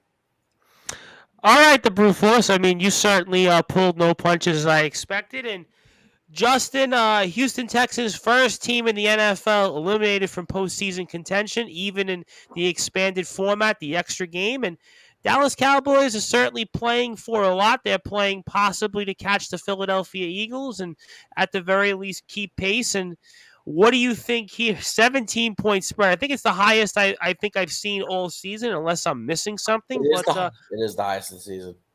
Listen, that's why we do our research on Sportswire. I did some research that the NFL record is 28. Whoa. 28? Wow. What was that? The 2013 Peyton Manning-led Broncos were 28-point favorites over the Jacksonville Jaguars. Well, the Jaguars are bad that year. They did not cover. Well, 28. I mean, 28. They won, but didn't cover. As for this game, wow. I don't know how Houston scores a point. So I would, like Brad said, I could comfortably take the Dallas and the point spread here because I could definitely see because Dallas definitely scored 17 points. Now, to be fair, Houston can be the king of bad beats. if anyone remembers last year, they were 16-point underdogs to the LA Rams, and the Rams built up a 38-0 lead. And they benched their entire team with that 38-point lead. The Texans scored 22 unanswered. Yep. I knew you were going there with that. I remember that. But Dallas is going to steamroll. The two-headed monster with Ezekiel Elliott and Tony Pollard. Dak Prescott looked comfortable in the pocket with CeeDee Lamb and the wide receivers. And the defense with Micah Parsons, DeMarcus Lawrence. Too much. It's too much. And, they're going back to Davis Mills in Houston, but it's not going to matter. All right. Well, certainly you were confident. And Chris, Cowboys are big favorites. I am of one, and I'll give my thoughts in a second, that is still a very, very high spread, but you could make the case it's definitely warranted. Cowboys are playing very well right now, but what do you think here in this matchup? Yeah, this is going to be an easy one. Prescott's, since he returned, they're 5-1 since he came back from his injury. Dallas should win this game easily. I mean, I wouldn't touch it because of what Justin said. There could be a late cover, so I wouldn't touch it. But Dallas should have no problem winning this game. All right, let me get to some of the guys' comments here. And Anthony Finkel says, the stars at night shine big and bright down in the heart of Texas. So who are you picking? I guess it's Dallas. I assume. Cowboys win, and yes, cover. John Gonzalez, you know where I'm going. Dallas easy. I'm picking the Cowboys, but call me crazy. I just think 17's a little high, but we don't bet on the covers. So we only bet on who wins and loses, right? The Brute Force. Correct. So I'm going with Dallas. So there's no question in my mind Dallas wins. If I was betting on this, like if you were betting on the over-unders and the spreads, I wouldn't be so sure on that. But I do think that Dallas wins by at least 2 touchdowns. I don't know. For semantics, I don't know if they cover the 17-point spread, but that's here nor there. Joey, want to go to another interesting matchup here, and that's the Jacksonville Jaguars and the Tennessee Titans. The Tennessee Titans are in first place, I believe, by 3 games, but yet you really wouldn't know it considering the last couple of games they've lost. But they are 3.5-point favorites here against the Jaguars. 41 is the over-under, and it's kind of where the Tennessee Titans usually are, and the AFC South is definitely not impressive this year. It's less impressive than last year even. And the Jaguars, I think, fan base and their franchise breathed a huge sigh of relief with Trevor Lawrence not having a serious injury after watching last week's game against the Detroit Lions, which I was watching, and wanted to get your thoughts, Joey, on this game. And Titans 3.5-point favorites definitely could use a win just to get themselves back on track to keep whatever is going. And Jaguars here on the road, but what do you think? I think Tennessee is a little pissed off. They played like crap last week. I know they played the Eagles, but I think they bounced back. Jacksonville, they beat Baltimore. Didn't show me a lot last week against the Lions. Jaguars fans did huge sigh of relief with Lawrence, but Tennessee, I see the Titans getting back on track. 24-14. All right, I think that's a fair take. We'll see what the guys think. And the Brute Force, I don't know what to make of the Tennessee Titans. I mean, they're a -21, and they've played pretty much every game. It feels like in some ways almost the same. It's almost like Groundhog Day when I think about the Tennessee Titans. I'm always a little bit more confident on them than most, but they are comfortably ahead in this very weak AFC South. The Jaguars fan base, again, I think breathed a huge sigh of relief with Trevor Lawrence not having a serious injury, but they are on the road here in somewhat of a difficult spot. But what do you think here in this matchup as the Titans are 3.5-point favorites and 41 is the over-under? Yeah, I think this is going to be a close game for a while. I think in this game it's going to be close for most of the game. And then I think in the fourth quarter or late in the game, Tennessee is going to pull away. I think that, listen, Jacksonville, obviously, they played what I say is a good team in the Detroit Lions last week. The week before, they played the Baltimore Ravens, who I will have something to say about today, for sure. But listen, that they're not playing that well. So that win, yes, it was a good win. Yes, Lawrence made plays at the end of the game. Okay, but I don't think the Jaguars are necessarily still playing great football. Okay, they're playing better, which is nice. Okay, but the Tennessee Titans are a playoff caliber team. And listen, they played two good teams last 2 weeks in the Bengals and obviously last weekend Eagles. So Yep. I think that they'll go in this game at home against a weaker team. It'll be close. I think it'll actually be like 2017 going into the late game. I think the Titans score a touchdown and they win 27-17 in a game in which, will be a divisional close game that ends up being a Tennessee win. Yeah, I think that's a very fair take, and I also want to have a retraction because Chris Bassett has not signed with the Philadelphia Phillies, so he is not a member of the Philadelphia Phillies at the moment. Could he be one? Stay tuned for that. So, listen, He trust probably me. will sign anyway. Watch. I'll make you feel better, Chris, since we do a lot of fake stuff in professional wrestling here on Sportswire. We're used to all the fake stuff, so that's okay. Listen, things do happen. Hey, and we apologize. I will say, according to his Instagram story, he is in Philadelphia. Yes, he definitely. All is. right, well, he might be a Philly. Listen, he very But well he's there might for be a a wedding. Philly. I believe he's there for a wedding. Yeah. All right, well, I wish whoever's getting married very well. But, Justin, I wish you well when it comes to the pick of the Jacksonville Jaguars and the Tennessee Titans. Tennessee is definitely one of the least impressive division front-running teams right now in the NFL. The Bucs would be the other one, but they are small favorites here, 3.5-point favorites. Jacksonville has definitely played a little bit better, but I think the big news here is that the franchise breathes a huge sigh of relief with Trevor Lawrence not having a serious injury after being knocked down at the end of the first half in the Lions game. But give me your thoughts here on this matchup. Yeah, I'm very disappointed in the way they performed last week in Detroit. I know that the Lions have played a lot better football, but I didn't expect the Jaguars to get run over the way they did. And yeah, when I saw that when I saw the Lawrence injury, it was shake. It was like it was like you were shaking. It's like, oh my god, that looked like he snapped his leg and the ACL was gone. And next thing you know, he's running out of the locker room after halftime, and he comes back, and that was a sigh of relief to all Jaguar fans, and it's good for his development. And yeah, I think they'll play a solid game on Sunday against the Titans. The Titans really, with a big letdown in Philadelphia, they just couldn't get Derrick Henry going. And against the Philly team that had struggled against the run, they really were able to slow down Derrick Henry and jump out to that lead, force the Titans to pass, which is not their strong suit. And you had the unfortunate injury to Treylon Burks, but I think in this situation, the Titans are going to do just enough in the situation to come away with the home victory and extend their division lead. I know we say every year they're the least impressive division in the leader of the AFC, but there they are every year with good record. I believe they're 8-4 right now. So 7-5. So they'll be 8-5 and on their way to probably another 11, 12-win season. Yeah, I definitely agree with you. They'll probably get to at least 10 wins, and this will almost all but clinch the division for them because right now they're up.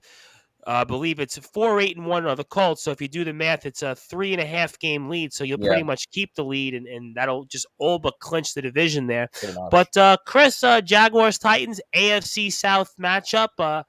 Jaguars are a little bit improved this year, at least. But again, the storyline's about Lawrence not being seriously injured, and Titans have lost a couple of tough games in a row to teams that are a little bit more, I think, ahead of them right now. And the Bengals certainly a rematch of last year, and your Philadelphia Eagles, who have certainly played very, very strong this year. And what do you think in this matchup? Yeah, I think the Titans will bounce back. They should beat the Jaguars. I think they've won their last 4 or 5 against them, so they should win pretty easily. The Titans, they'll make the playoffs because they'll win the division by default because the division is so bad. But I don't see them going pretty far in the playoffs. They're just not a good team, and they just fired the GM this year out of nowhere, which made no sense. But timing was pretty weird, to say the least. But they'll win the division again. They've been doing it every year, right, for the past few years. So it's not going to change this year. That's for sure. With how bad that division is. I think it's four. I think it's 4 of the last 6. I think it's 4 of the last 6 times they've won the division for the last 6 years. So yeah, nothing's going to change. They'll win the division. But I don't think they'll go far in the playoffs. No, they very well may not go far, but I do think this year they're going to, with pretty much strong confidence, they're going to win the AFC South. And Ron Laird has got the Titans, and they should win in the over. Anthony Finkel, which I have no idea what this has to do with anything. The Baltimore Ravens are the greatest pretenders of the season. Yeah, well, we'll get to them in a few minutes. I think you made that comment after Brad Jacksonville all right. over Baltimore. Oh, okay. All right. Well, that's a fair point, but still, who you got in the matchup? That was really what I was more concerned of. But all right. But John Gonzalez likes the Tennessee Titans, and I like the Tennessee Titans because I do think that the Tennessee Titans will get some payback. They will look to also avenge their last couple of losses. I think here in this spot, it's too much for Jacksonville to come away with a victory on the road. And I think Joey, you had a 24-14 Tennessee over Jacksonville. I think I kind of think in the same range as you. And before I get to the next matchup, I also want to let people know Randy Dillon not going to come on this week just because we got to get through all the games and we're a little bit behind. So if anybody wanted to hear some hockey fan chat, you're going to have to wait till next Friday because I still have a bunch of games to get through. So apologies, Randy, but we'll definitely get you back on next week because we're also joined by Joey Bostrom, who's here with the Santa Claus hat. And speaking of Santa Claus hats here, Joey Bostrom, that does bring me here because we always do, as you know, Joey, we do the Jets and Giants games last. Mm-hmm. So I'm going with the game that the Brew Force I know is really going to have something to say on, and that is those Baltimore Ravens, the aforementioned Baltimore Ravens and the resurgent Pittsburgh Steelers, who look like yet again they found a quarterback. They're starting to get some wind under their belt, and they also have a chance here at making the postseason. And 37 is the over-under here, and the Steelers are, I believe, 2-point favorites now, last I checked. And it's a game that actually has something on the line for both teams for what it's worth. And what do you think here, Joey? I mean, Steelers have a lot of momentum, and I think Anthony Finkel on this comment hits the nail on the head that the Baltimore Ravens are the great pretenders of the season. So tough one for you on the spot, Joey, but who do you think here wins between my beloved Pittsburgh Steelers and the Baltimore Ravens? Pittsburgh has been playing really well lately. I should have picked them last week. I had the Falcons in that game, and that was a mistake. Is Lamar playing or not? No. He's not. And that's why it's 37's the over-under, by the way. I just wanted to point that out. Baltimore, even without Lamar, barely beat a horrible Denver team. Sorry to bring up them again, but and they lost to Jacksonville. I mean, they lost to the Giants, had a double-digit lead with them. I mean, can't hold the lead to save their life. Carolina didn't pull away till late with them. I mean, it's been a constant theme with this team. It's like I said before, Cincinnati wants it more. I don't have any faith in the Ravens, especially now that Lamar's not playing. Pittsburgh has been playing really well. I'm impressed with Pickett. I'm going with Pittsburgh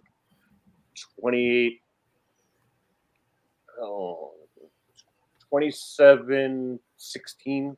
I think it's close for a while.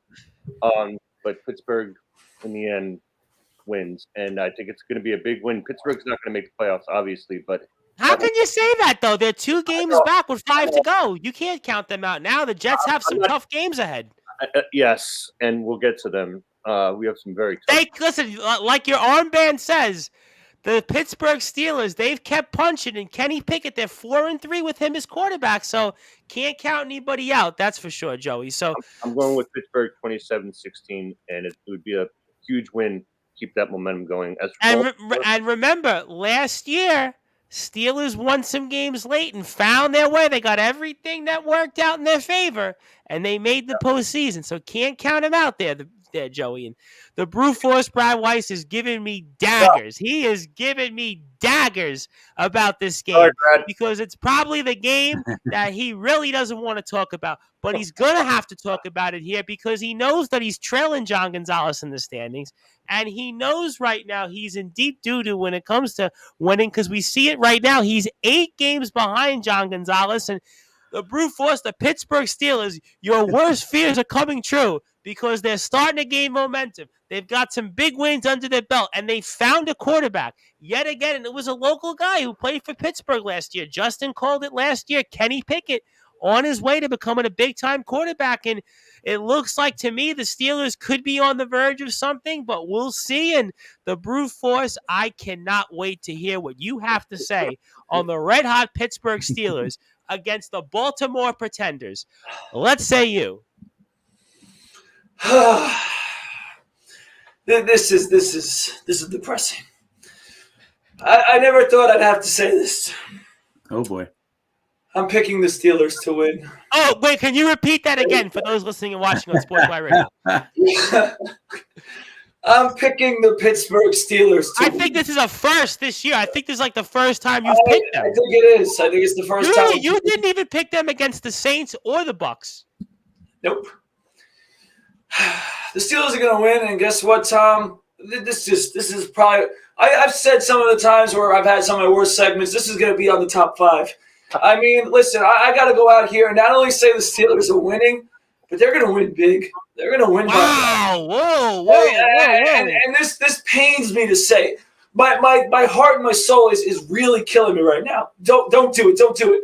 But I'm an honest guy. I'm an analyst. Okay, and I got to do what I got to do. Okay, and everyone knows who watches this show. I've said the Steelers suck. They're trash. They suck at this. I said everything bad. I talked about the terrible towels, and now they're not terrible right now. I can't hide from it. I have to say it. Okay, they're not terrible. They're playing well. Okay, and as much as it pains me, Tom Bryce, the fact that we even have to talk about them being almost a 500 team in the playoff picture, it pains me. On top of that, we have to talk about it with our New York Jets. Okay, they're chasing our New York Jets, and it just pains me to have to know that the Steelers are going to be 6-7 after this week and have a chance at the playoffs. So, listen, the Baltimore Ravens, put that Anthony Finkel comment back on here because he's 100% right. Okay, they are the biggest pretenders. They are a disaster. Okay, as Joey Bostrom just said, they can't hold a lead if their life depended on it. Okay, they can't do it, and simply, with no Lamar Jackson, with their defense not being what it really should be. I mean, there's so many holes on the Ravens. Okay, that ultimately, and this sucks to say too, I think the Steelers have a better chance of making the playoffs right now than they do. I just think the Ravens are 8-4. I know, and it's a strong statement, but I think the Ravens are headed on a collision course. Okay, down the drain. Okay, they're going to fall apart, and I think that this is the start of it. They're going to lose this game, and they're going to have a deep nosedive out of the playoffs. I don't think the Ravens are going to make the playoffs. Well, that's strong. That's strong work because they are 3 games ahead of the Steelers, and the Steelers do play the Ravens twice coming up here in the next few weeks. That's probably going to decide things, to say the least. Here, John Gonzalez has a number of responses, but I'll get to that afterwards. And Justin, Ravens certainly have played really, really uninspiring football, and especially in the fourth quarter. But they are 8-4, and you called it about Kenny Pickett last year on Sportswire about what he could potentially do, and he's gone out there and he was put in the fire and he's given the Steelers a chance to win some games, and they've done that and some, and they are alive here for what it's worth in the postseason picture. And do the Steelers continue maybe a second-half surge, or do the Baltimore Ravens find a way yet again to win in the fourth quarter? All right, so the key number I'm going to give you here is the number 4. All right, why is that significant? 4 is the last 4 games that TJ Watt has returned from injury. And in 3 of those 4 games, the Steelers have won, allowing 10, 17, and 16 points. Yes, they did allow 30 in a loss, 30 or 37 in a loss to the Cincinnati Bengals. Okay, Cincinnati is a very, very good team. That's not a surprise. The number 4 is also significant because in the last 4 games, Kenny Pickett has not thrown an interception. Now, his numbers have not been spectacular. They are leaning on the run game with Najee Harris. You know, they really are trying to get Pickett comfortable into a full 4-quarter game in the NFL, and you're starting to see him make better throws. You're starting to see him make quicker decisions. The game is starting to slow down for Kenny Pickett, and it's allowing the Steelers to play more complementary football with their defense being stronger with TJ Watt on the defensive side of the ball.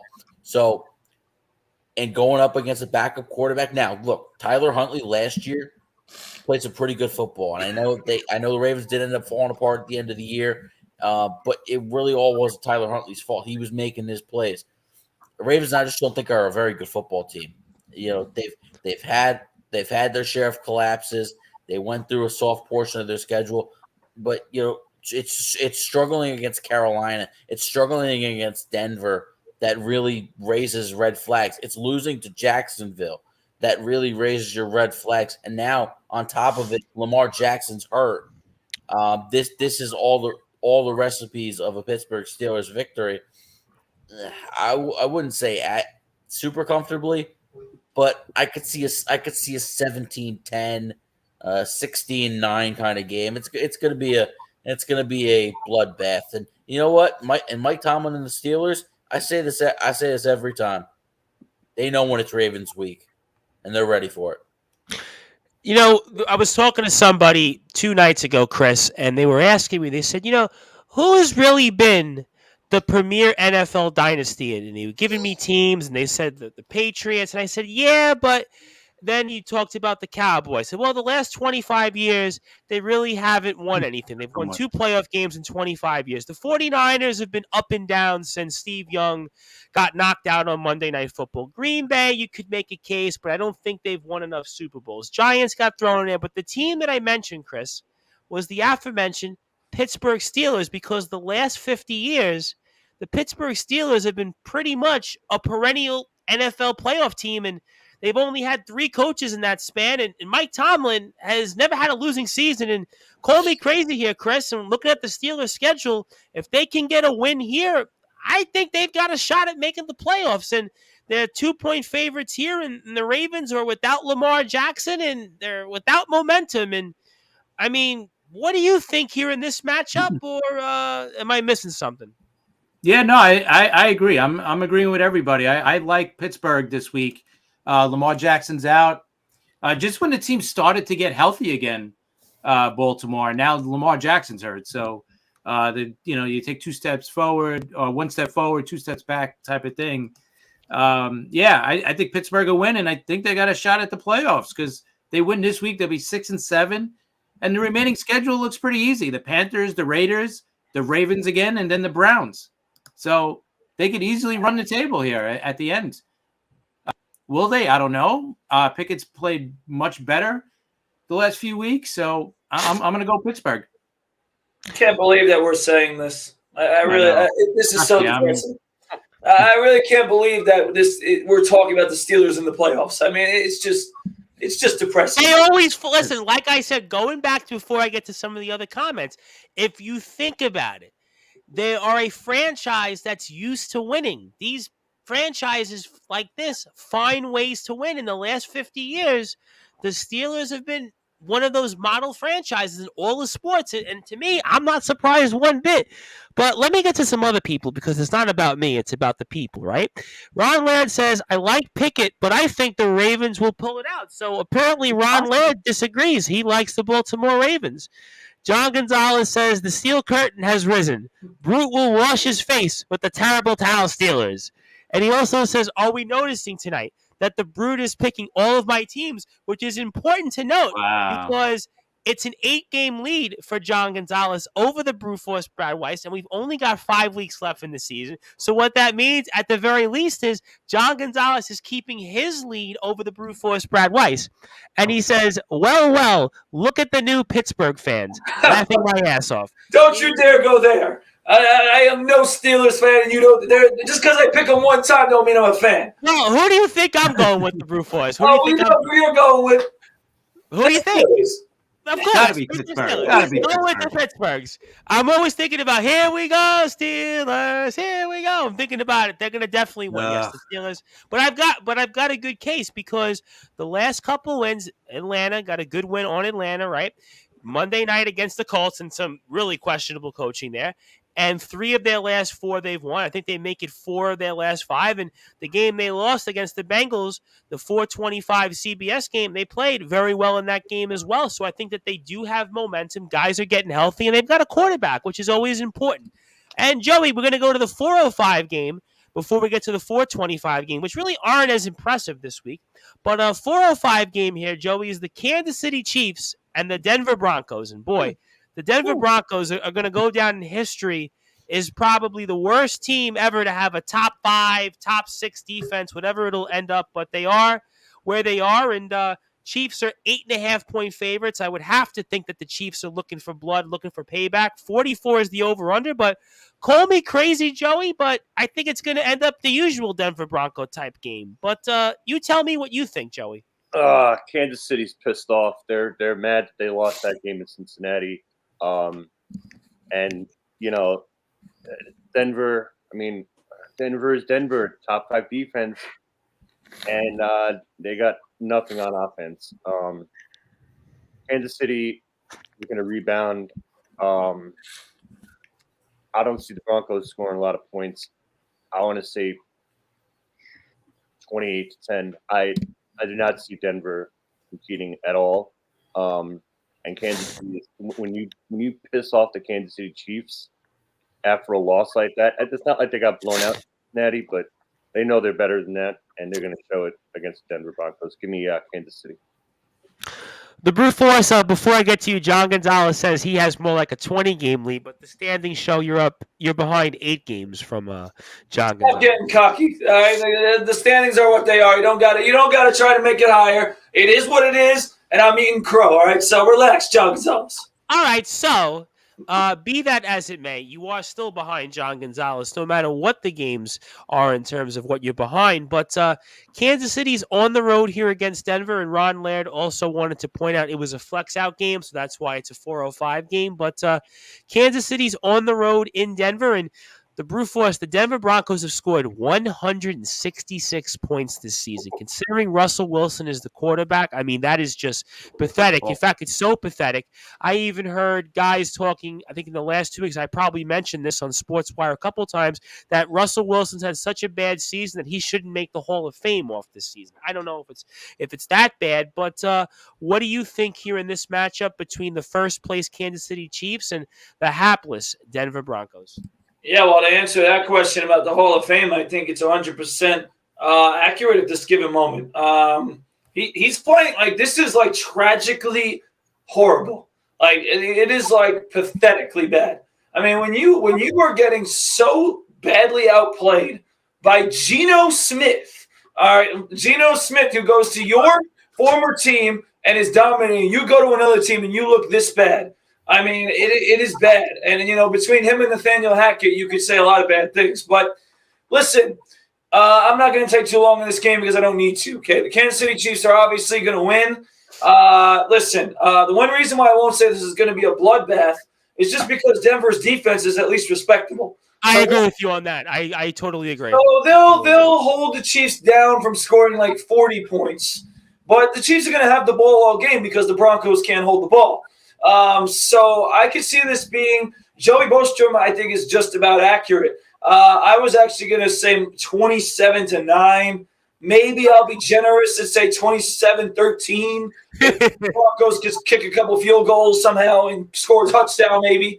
Okay, but no more than that. I think that's right about where it is. But the Broncos, they are horrible. They are horrible. Like their offense, I think, you know, 14 points a game, like that's It's embarrassing. It's that 100. is absolutely pathetic and embarrassing in the NFL. I mean, put me at quarterback for God's sake. I could try to maybe help out, score more than 14 points. I mean, listen, it is embarrassing what the Broncos are doing considering where we thought they were going to be to where they are now. So, the Chiefs are obviously going to win. The Broncos, like you said, Tom, one of the biggest disappointments. And you got to question what the future of the Broncos is going to look like too. Obviously, Hackett won't be there, but Russell Wilson will be. But, I mean, what team is this going to be going forward? Excellent point. Excellent point. And Justin, Russell Wilson has 8 touchdown passes this season. I mean, this is like 80s NFL quarterback statistics. I mean, this is just brutal. I mean, and yet despite that, they've been in just about every game because they're only a minus 38. But they are playing the Kansas City Chiefs, who might be looking for blood. But what do you think here in this matchup? 4:05 game, Kansas City 8.5-point favorites. 44 is the over under. That's how I feel because the Denver Broncos are they're just awful. Just twice all season have they reached the 17-point threshold. Twice. That's embarrassing. That's embarrassing. The Houston Texans have 1 win and are 22 points clear of the Denver Broncos. They've scored 22 more points. How are they only averaging 13.8 points per game? It's unbelievable. But Russell Wilson is quarterback, right? I mean, this is a guy that's, he's been a Super Bowl winning quarterback, had some gaudy numbers. You would never think this, right? And you looked at the Broncos the last couple of years, you said, wait a minute, they've got a good wide receiver core, but they don't have a quarterback.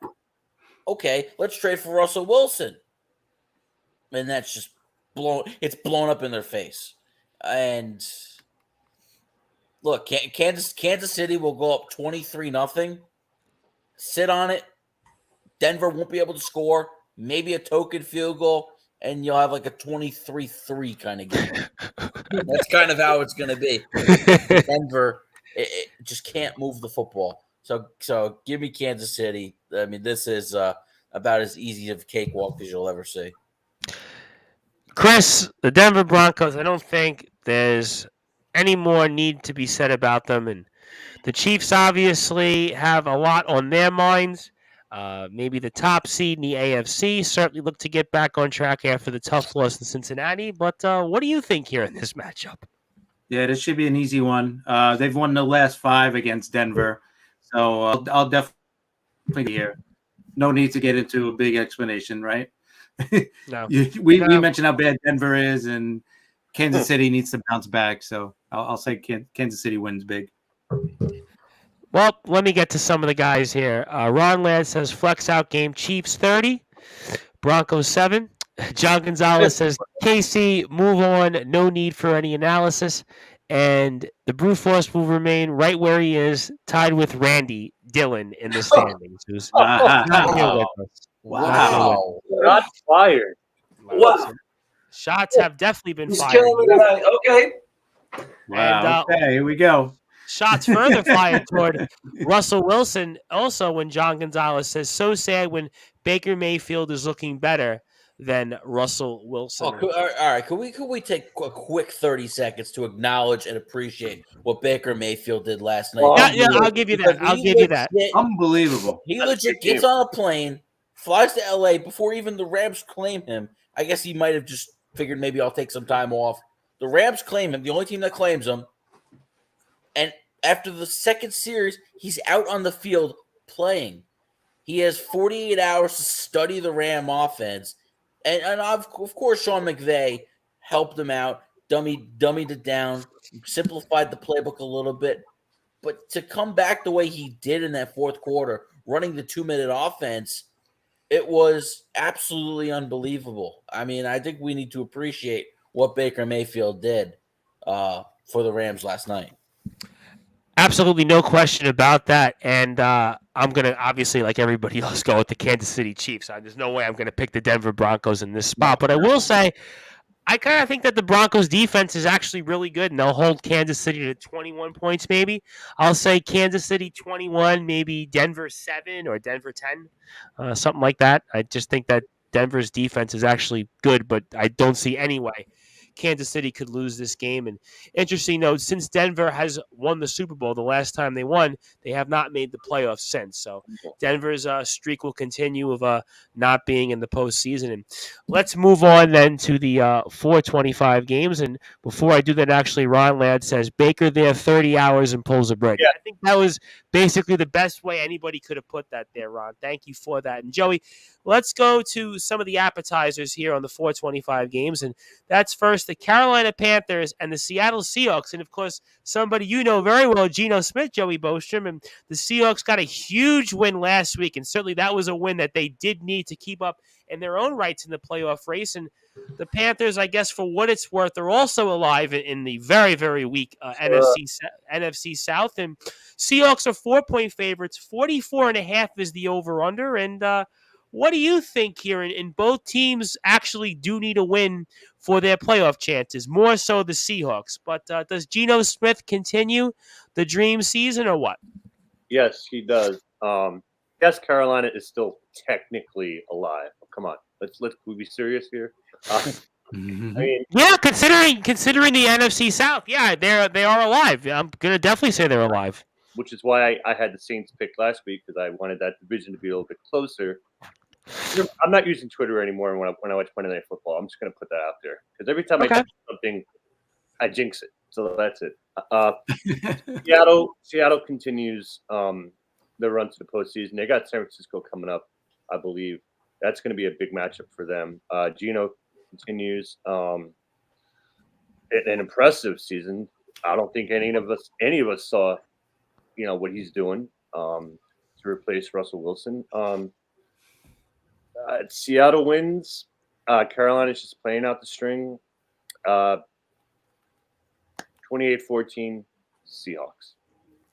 All right, fair enough. And the Brute Force, what a remarkable season that Geno Smith has had. I can't stress it enough. 22 touchdowns, 6 interceptions, 3,100 plus yards, and he throws for 3 touchdowns last week. And it's really, I think, one of the biggest stories, not only in the NFL, but I think in all of sports over the past few years. When you think about a guy like this who didn't really have any success at all, even the early years with the Jets, to have a season like this, it is to me, in my opinion, one of the biggest comebacks in all of sports. I had interviewed years back a guy, Mark Gubazar, who had made a big comeback about 7 years after he'd won 20 games, led the American League in complete games. That's one reference I could think of, but that was years ago. But in recent memory, this is, to me, one of the biggest stories, and I think this is really what it's about here. And the Seahawks are looking to keep pace with the Giants and the Commanders and also the 49ers and the NFC West. And the Carolina Panthers, despite all their quarterbacks and all their injuries and Baker Mayfield getting released in their own right, they have a chance still to make the postseason. So what's your thoughts? Do you want to go upset special, or you want to ride the Geno Smith wave like most people will? Yeah, I ain't going upset special here. I know, and people are probably talking, why aren't you picking some of these upsets? Because you're behind John Gonzalez. I was waiting for it. You need to take risks, okay? I'm gonna get there. I'm not there yet, okay? I'm still gonna be the analyst and take what I think, okay? And listen, the battle of the New York Jets former quarterback Sam Darnold against Geno Smith. Ultimately, I think it's Geno Smith that comes up big, and I think the main reason why. It's because the game is in Seattle. I think that the 12th man is a big thing up there. They get good crowds. Sam Darnold under pressure, not so good. Geno Smith under pressure this season, pretty good. So I think that Geno Smith does more than Sam Darnold. I will not disrespect the Panthers, though. I think Darnold has played okay. I think their running game with Foreman is still good. I think they have wide receiver threats like DJ Moore. So I don't think that they're going to get blown out in this game. I do think that the Panthers will stay close for most of it. But at the end, the Seattle Seahawks and their fans will be loud, give them a tough time, and Geno Smith will make more plays, and that's why Seattle wins. Fair points here, and Justin, it's the battle of former Jet quarterbacks here, and Sam Darnold and Geno Smith. The irony here in this matchup, boy, the irony. And Darnold, last time we saw him, gets a win against the Broncos for what it's worth. And Geno Smith, as I pointed out a few of the last few weeks, and also now a few minutes ago, I mean, really to me, one of the biggest comebacks, not just the NFL, but all of sports. And I mean, what do you think here? Do we continue to see this Geno Smith wave and the Seahawks get another win to keep chase and keep alive in the NFC West? Or does maybe Sam Darnold get a win for the Panthers and they keep alive here in the NFC South? What do you think here in this matchup of former Jet quarterbacks? Listen, Darnold's given him a nice spark. He's played some decent football the last couple of weeks, but the Seahawks are just a better football team. Geno Smith certainly playing well, and I think Geno Smith is the perfect example of what good coaching looks like. You know, he's been with the Seahawks now for a number of years, sitting behind Russell Wilson and really fully integrated into this offense. And, when you have a good coach like Pete Carroll, he really brings the best out of Geno Smith. And this has been a perfect storm for him. And I also think that Geno was motivated by the fact that in that Russell Wilson trade, they took Drew Lock back too.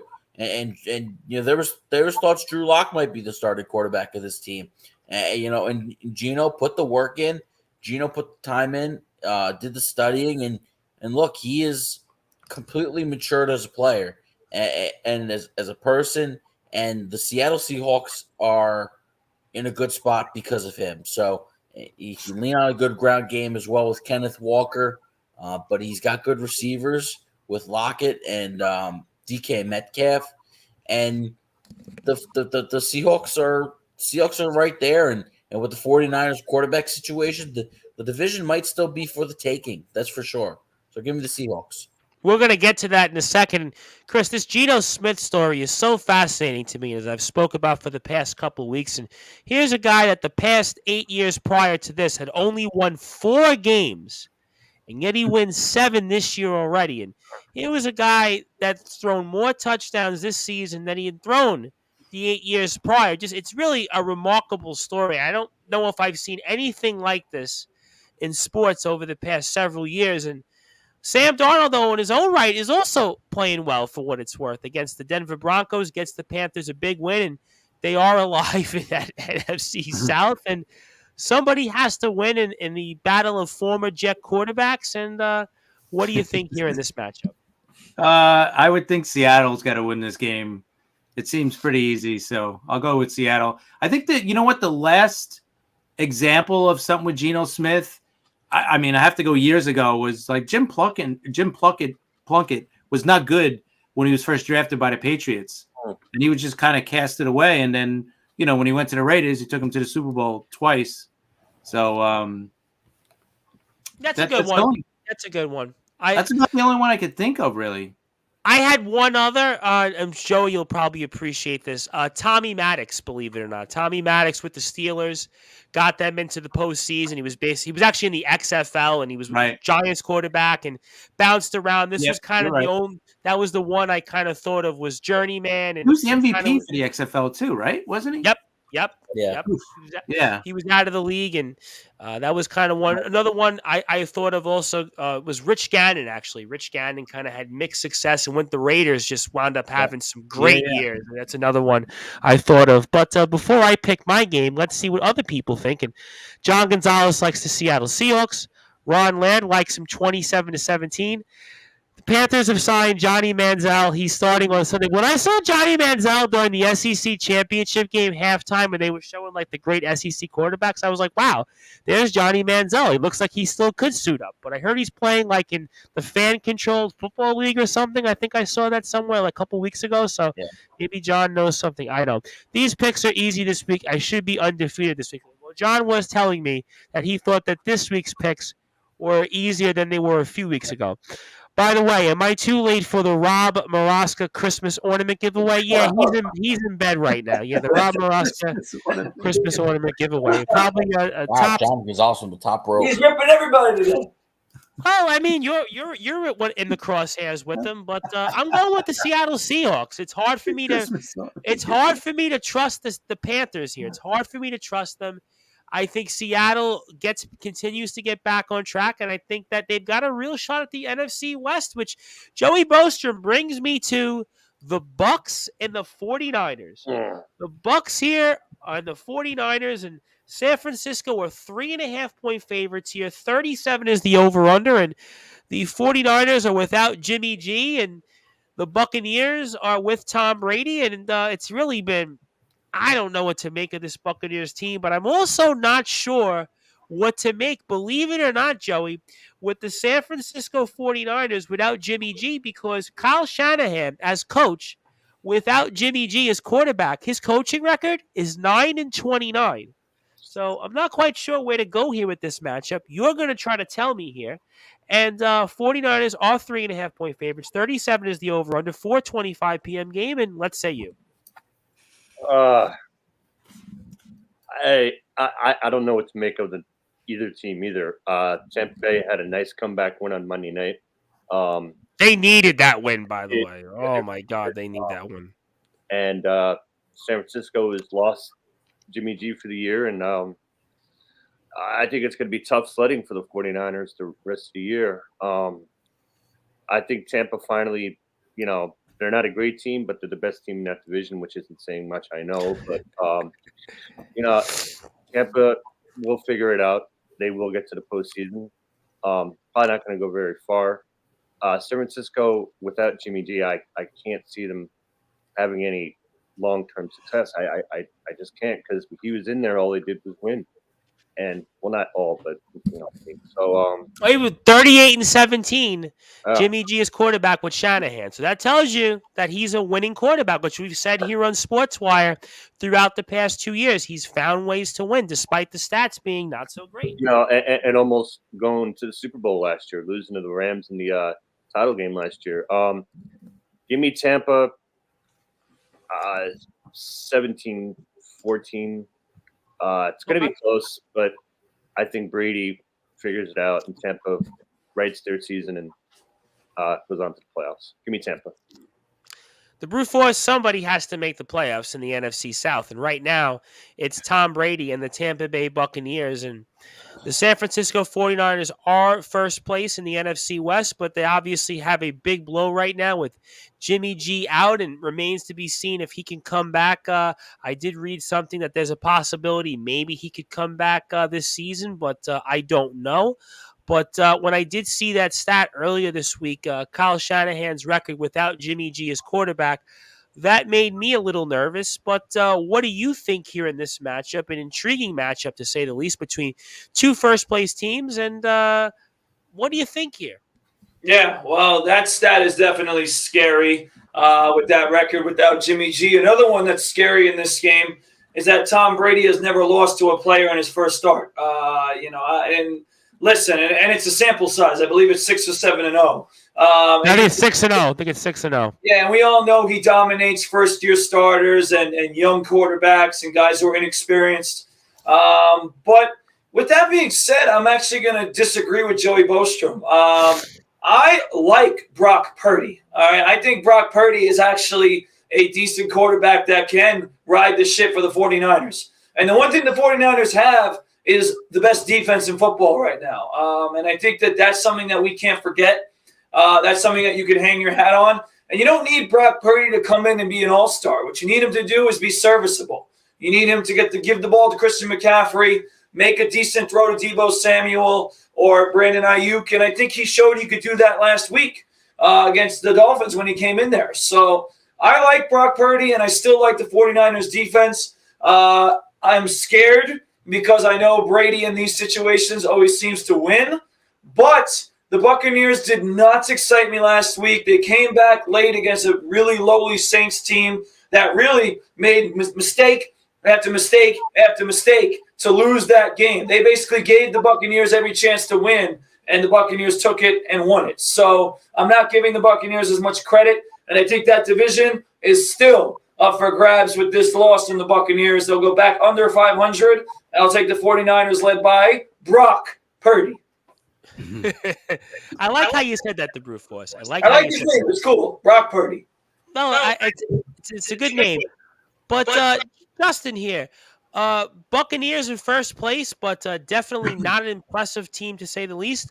49ers have actually played very well the last several weeks, but they're missing the guy that's 38-17 for them since 2017. And is there something to that, or do the 49ers just go Christian McCaffrey and don't worry about who's under snaps? And what do you think here in this matchup between two first-place teams? 49ers, though, 3.5-point favorites. 37 is the over-under.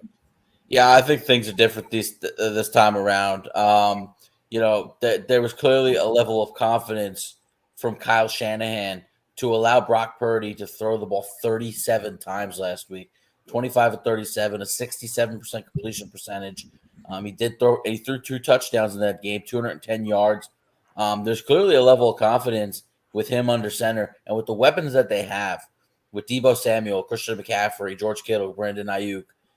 They are still very, very talented, and that defense is as good as it gets in the NFL. Tom Brady's going to have a hard time, especially with how poor that offensive line is. That is the Tampa Bay Bucs have one of the worst offensive lines in the NFL. And when you have a quarterback who has no mobility like Tom Brady, that's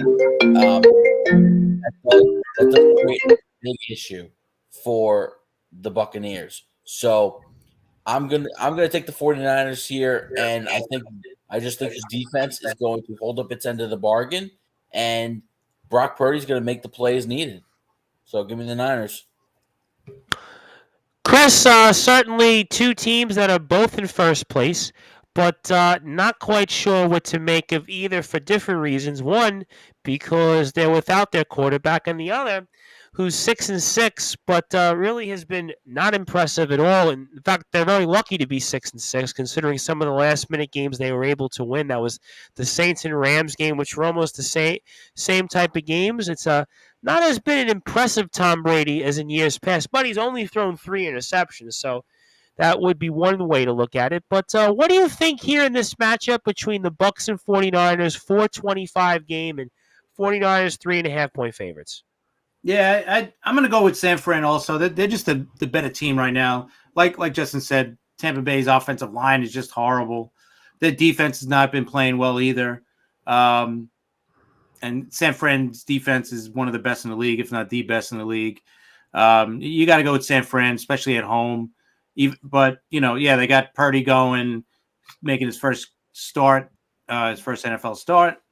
So it'll be interesting to see how he does, because I'm sure they just want to just kind of see if he could just hold the fort until hopefully they were saying Jimmy G might come back for the playoffs. Yep. That's the best case scenario. So I'm sure that's all they want him to do is just get to the playoffs. Don't lose too many games. Get there, and then we'll worry about Jimmy G returning. But in this game, I would think San Fran should win this game. All right, let's get to some of the other people who'd like to give a thought. John Gonzalez likes the 49ers. Expect a big dose of Christian McCaffrey. This game kills me. Bucks going to the West Coast, usually not good. Damn 49ers win, but go Bucks. Wow, Ron Laird picking against the Bucks. Boy, I certainly give you credit. John says Purdy is enough to finish the season and win the division, but on a cold night in Philadelphia, they go down. Well, the hope is the divisional round for Jimmy Garoppolo, and if they can get it back by the divisional round, I think that should be able to even the playing field a little bit, because you know what? I think the 49ers are the only team that can go into Philadelphia and beat the Philadelphia. Now, the way it ends up right now, they would have the 3rd seed in the NFC. And yes. They would wind up playing Minnesota. It'd be Minnesota or whoever the 7th seed is, because there's only one bye. Right. So in their first matchup, they be playing the? They play 3-6. Yes, whoever the 6th seed is, Giants, I think. Yeah. So, well, that'll be an interesting matchup to say the least if that happens. But call me crazy, I'm going with the Tampa Bay Buccaneers, because something tells me here that in this spot, this is kind of the week where I'm with Joey Bosham at the Buccaneers find a way to win, and you look at maybe Garoppolo out, 49ers. Yes, the signs say the 49ers have won 7 of their last 9 games, and the defense has been impressive, but I kind of think it's going to be a sloppy game. I think both teams are kind of similar in terms of the amount of points they put up and kind of how they play. I think it'll be a muck it up kind of game, and I think the Tampa Bay Buccaneers find a way to win and kind of cap off their lead in the NFC South. I'm going to say Tampa Bay 20, San Francisco 14, something like that. So I kind of think Tampa gets a win here, and at least gives them some confidence. So, Joey Bostrom, we'll do the Jets and Giants last, but we have a Sunday night and a Monday night game first to get to. So we'll go with the Dolphins and Chargers here for the Sunday night game. And I'm excited about this game because the Chargers on primetime always score a lot of points. They always are exciting. And so no matter what their record is, they'll always be a game I'm interested in. And you got the Miami Dolphins, who will certainly have a lot on the line to play for. They're playing for first place. They're playing for a playoff spot. And Dolphins are 3.5-point favorites, I believe, here on the road. I feel like I read this right, which I was kind of perplexed on. 53 is the over-under. Chargers did get a big win 2 weeks ago, but weren't able to follow it up against the Raiders. And Dolphins need a win as well to get back on track. So who do you think here wins in a matchup where two teams need a win to keep themselves alive in this AFC playoff picture? I can't figure out LA. I know the injuries and all that, but it's been it's been really confusing to figure them out. Miami with a setback last week against the Niners. Sunday night game in LA, correct? Yes. Yeah. Yes. Yep. All right. Well, I as a Jet fan, I don't want to do this, but it's going to be close. But I think Miami pulls it out. I think they're the better team right now. LA, they played well against the Raiders last week, but couldn't pull it out at the end. And I can't figure them out. One week they get a big win, next week they don't. Coach goes for two. Listen, he could have settled for the tie and said, you know what? In Arizona, let me just go for it because I didn't have confidence in my team's defense. And I think he made the correct call because his team obviously won the game. So, that's one way to look at it. I'm going to go with Miami 24-21. It's going to be a good one, but I think the Dolphins pick up the victory. The Brute Force Brad Weiss, I do agree with Joey Bostrom on one thing. I expect this Sunday night game to be a good one. So it's not going to be like last week's game where for 3 quarters it was an okay game, and in the fourth quarter it was almost just a tale of two teams, to say the least. But both teams need a win. Dolphins obviously want to keep pace with the Buffalo Bills and also in the AFC wildcard picture because the Dolphins have a team that has not been to the postseason in a while, and the Chargers are trying to finally get over the hump here and with Justin Herbert. And what do you think here? 53 is the over-under. Dolphins, though, are 3.5-point favorites on the road, which I kind of did not expect to see. But what's your thoughts on this matchup? Yeah, I'm actually pretty confident in my pick for this one. I do think it'll be a good game, but listen, I picked Miami last week against the 49ers. I was wrong, but I should have realized how good the 49ers defense was. And I think that's the reason why the Dolphins lost last week. Now, the Dolphins this week are going against the Chargers defense that is not even close to that level. They're injured. They're banged up. They're not very good right now. Okay, and I think Miami's going to absolutely torch their defense. I think that Miami's going to double what they scored last week. They scored 17 last week. They're going to score 34 points this week. And I think that'll lead to a win. Give me 34-24. I think Miami wins by 10. The Chargers will play well offensively for most of the game, but that defense of the Chargers is not going to stop Miami and Tyreek Hill and Jalen Waddle and all their weapons. San Francisco did a nice job of defending Waddle and keeping it to just Hill and not Waddle. So I think this week both of them explode. Their running attack will be good. Tua will play better, and I think Miami wins this game. Justin, Dolphins, Chargers, and both teams need a win. Chargers are on the outside looking in of the AFC wildcard picture, and the Dolphins are one of the wild cards right now. They're one of the 3 wild cards. I believe they're in the second wild card right now. Yeah. And Chargers are 3.5-point underdogs here at home. And I expect a shootout like the Brute Force just said. But what do you expect in this matchup?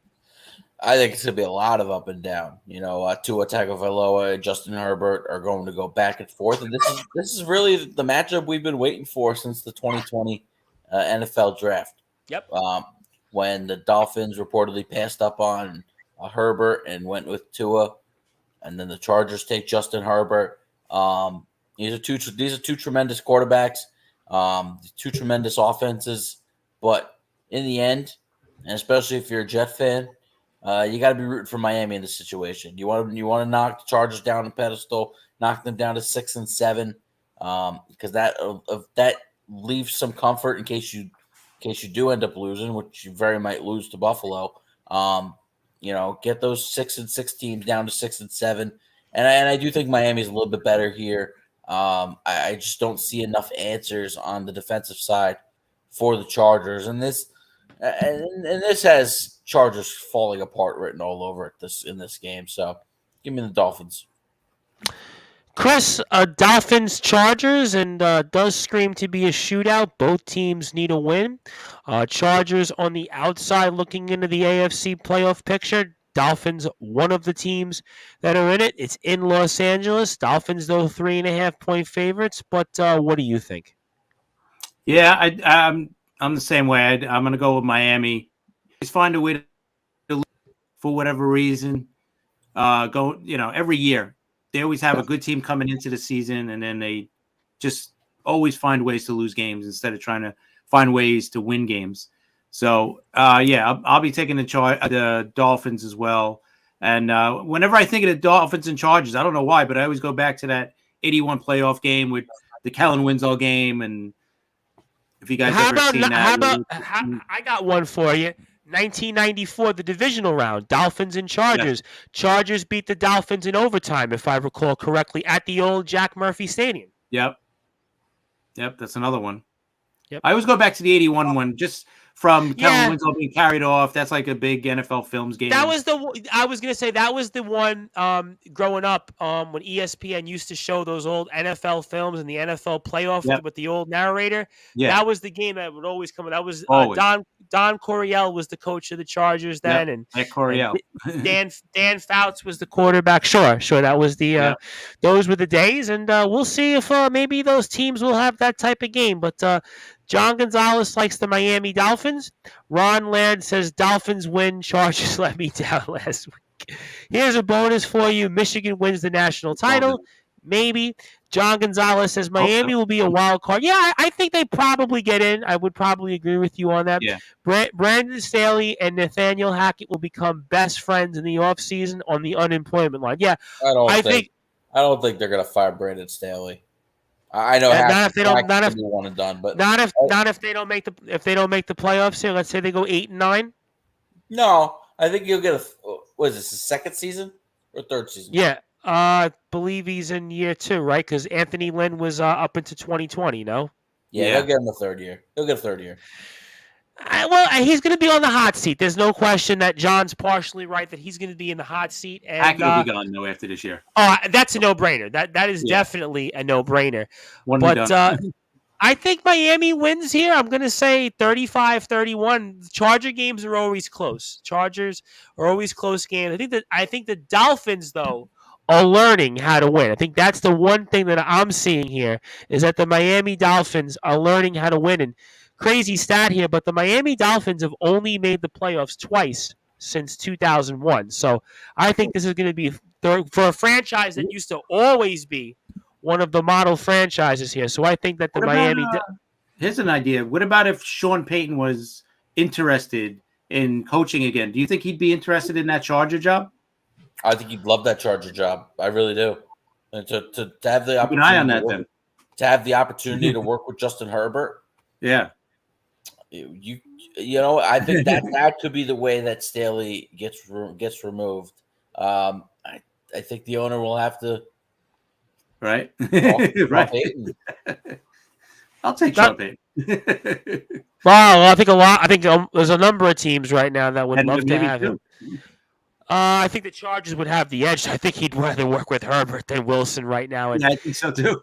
John says Miami might be sneaking the playoffs. Yeah, that's a good point. I think Miami's definitely. I think that they're more than likely going to be a playoff team. But Joey Bostrom, Patriots and Cardinals, Monday night game, and Cardinals are 2-point favorites here. Patriots are on the road, and they're also one of the teams that's chasing the Jets. And, of course, they have 2 wins over the Jets, 2 very, very tough wins, especially that second one there. And that's what the Patriots are counting on, hopefully tying the Jets here in the standings. 43.5 is the over-under, and Cardinals have definitely been one of the more disappointments. I think they're going to have a coach also on the unemployment line after this season as well. Yeah. And what do you think here? Do the Patriots find a win and potentially see themselves inside the playoff picture, or do the Cardinals get back on track and get a victory here on Monday Night Football? I think New England is. I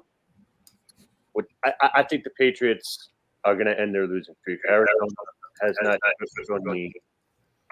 They're struggling. Kyler Murray, I don't know if he's healthy 100% or not. I know he missed some time.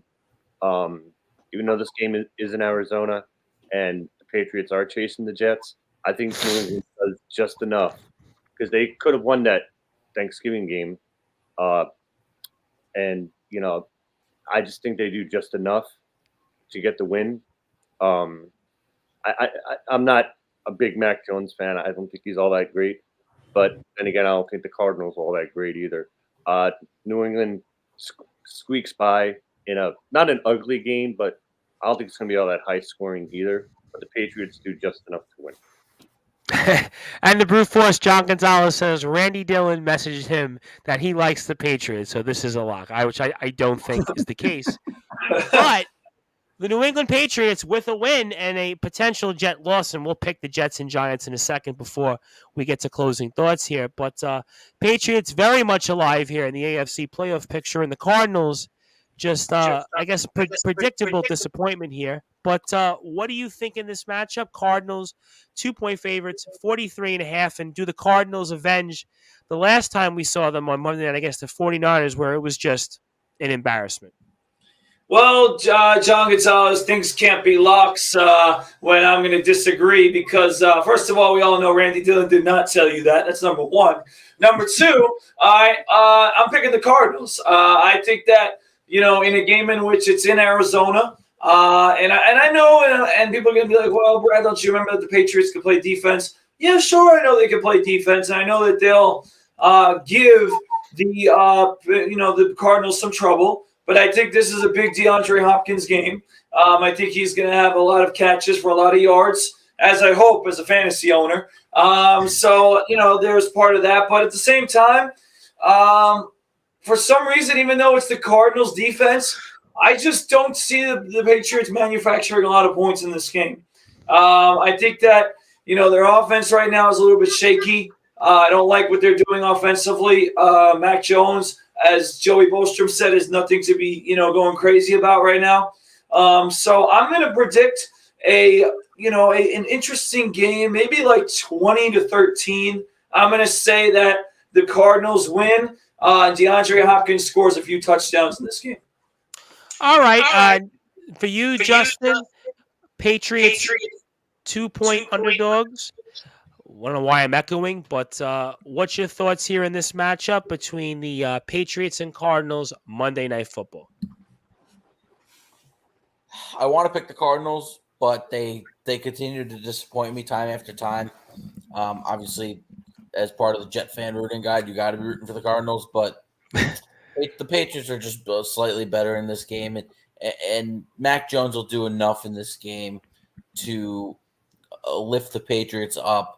Obviously they're going to rely on the run game with Ramondre Stevenson and their defense. And Kyler Murray is going to make some poor decisions, like he has one or two of about every game. So I like the Patriots. I just, this is the battle of two teams who aren't very good, could win, but Arizona's not going to be able to win this one. Give me New England. Chris, obviously, from the Jets standpoint, we need a Cardinals win, but Patriots might be the slightly better football team at the moment. But what do you think here? Monday night game, and all I think about is the last time we saw the Cardinals on Monday night, and it was as embarrassing a performance you could have there in Mexico City. But what do you think here in this matchup? Well, I look at it this way: they're coming off a bye week, so maybe that gives them an edge, right? So I'm hoping that they win. I'm hoping they beat the Patriots. So I'll go for the upset too. So I'll pick Arizona. All right, fair enough. And let me get to a couple of other comments here. Ron Ladd says, think the Pats win. Cardinals aren't clicking. John Gonzalez wants to reiterate he's going with the Patriots. Yes, Brute, pick the Cardinals. Go for it. Do it. Dallas is a lock, Brute. And John says Justin Gianelli got messaged by Randy Dillon, to which I don't think happened. I do not think that happened. But as crazy as it sounds, I'm actually going with the Arizona Cardinals, not because of the whole thing with the Jets in the playoff picture, because I happen to think that the Cardinals do not want to have as another embarrassing performance that they had a few weeks ago against the 49ers. I have to think that is locker room material. That is all they're thinking about right now, is just the way that they played against San Francisco, especially in the second half there. So call me crazy. And I think Joey Boster made the point that Mac Jones has not been that impressive either. And the Patriots are kind of in NFL purgatory these days. And I kind of think for whatever reason, Cardinals kind of pull out a win. I'd see an ugly type of game, maybe like 21-17 or 24-20, something like that. So we'll see if that helps the Jets or not. But we have 2 games left on the docket before we get to closing thoughts. And going right for you, Joey Bostrom, because you're leadoff. You're the guy right on my screen. And that is your beloved New York Jets in a quote-unquote New York game, a battle of New York, although one of the teams actually plays in the Garden State, that is New Jersey, that is the New York Jets, although State Senator Joe Adabo might have different thoughts on that, but that's for another topic, another time. But Jets here are 10-point underdogs in Orchard Park in Buffalo. 43 is the over-under, and Bills may want blood and payback on their mind from a few weeks back on Veterans Day. But, Joey, do the Jets bounce back here and get a big win, or is Josh Allen too much for the Jet defense here? I'm going to say one thing. You're not going to win this game by kicking field goals. Get into the end zone, please, for the love of God. Yep. The one time the Jets got, they had to review it. I knew he was in, but they reviewed it and he was in. Gotta execute. Mike White played well. He missed some throws, but he played well. Garrett Wilson's toe is out of bounds. If that toe is in bounds, Jets win that game. They get a touchdown. You got to get the ball in the end zone. That's my only concern. The defense played really well in the second half, except for the Jefferson touchdown. They played perfect in the second half. Jets were able to come back. My problem is you got to get into the end zone. You can't kick field goals. We've seen it time and time again with the Jets where they get into the red zone and they can't score touchdowns. Well, between the Jets and the Giants coaching in the red zone in the first half for the Giants and the second half for the Jets, I mean, dumb and dumber almost between Daboll and Salah. Hey, Berrios catches that ball in the end zone. Yeah. I know. Mm-hmm. As bad as the play calls were, one of them worked. Fair point. But Buffalo is not really – I know they're the number 1 seed, but they have not really showed me that they are like – Allen hasn't been as impressive the last few years compared to this year. His numbers and how he's played have not been as impressive. I agree with you on that. The Bills are going to be out for revenge, yes. But I think I really like Mike White, man. It's the difference is night and day. I mean, forget the Chicago game is one thing. He played well against Minnesota. He's our guy. I really like him. Garrett Wilson has been a stud. He had such a great game on Sunday. If we can move the ball and get into the end zone, defense is going to do its job. Jet defense is going to do their job and play well. Gardner, DJ Reed. If we can just execute in the red zone, we're good. I'm waiting for it, Joey. Who do you got, Joey? Who do you got? I'm going with the Jets in a close one because this is our game of the year. Make a statement.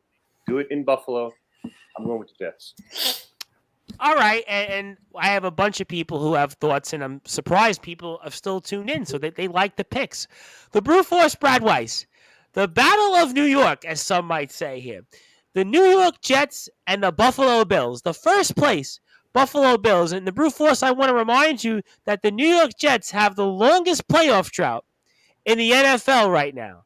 The last time they were in the postseason was 2010. So the Brute Force, a win will go a long way in just maybe breaking that streak here. But the Buffalo Bills, I kind of think, have payback on their minds. And while it has not been, as what Joey Bostrom pointed out, the same Josh Allen as we saw the past couple of years, it's in Orchard Park. It's probably going to be very cold. And you know what that means this time of year. And what do you think? Am I expecting upset special on the board, or are you going to pick here with your head rather than your heart? Oh, well, listen, I always pick with my head and heart, all right? I do it together, all right? But ultimately, I mean, listen, of course I want to pick my New York Jets.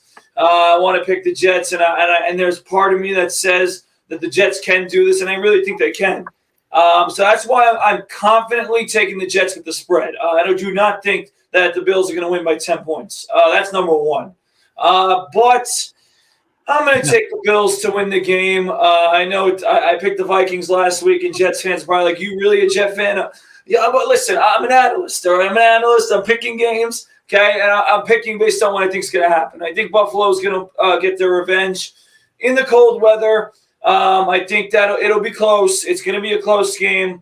But I see this being like a 23-17 final score where the Jets are going to be in it. The defense is going to hold them over and over again. But to Joey Bostrom's point, they got to execute in the red zone. And I just think that that's going to be the Achilles heel this week yet again, is that they're going to have chances to score, and they're going to settle for a field goal late when they score 2 early touchdowns. They're going to struggle to score in the red zone. I just think that that's a big, big issue they got to fix. So I'm going to pick the Bills, but I do think the Jets have a legitimate chance, and they will cover the spread. All right. Well, I'll save the comments for after we finish. And Justin, big game here. I don't have to say much more than I said to Joey Bostrom and the Brute Force Brad Weiss. So I'm going to ask you your thoughts on who comes away with the victory in the Battle of New York between the Buffalo Bills and the New York Jets. Well, for certain, one thing's concerning was that slow start that the Jet defense had in Minnesota in the first half.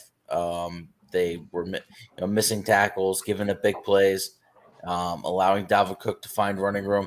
Now, the one thing that could be said about the Bills is they're a one-dimensional team, right? We haven't seen a lot of real production from their running backs. Josh Allen is their leading rusher. And the Jets did a pretty good job of containing him in the first game. With that being said, I hate to do it, but I think the Bills are going to win this game. I do. It's going to be a low-scoring game. The weather's going to be nasty. Believe it's going to rain, maybe even snow showers in this game. The weather's not going to be good. So it's going to be definitely good for the Jets to cover that 10-point spread.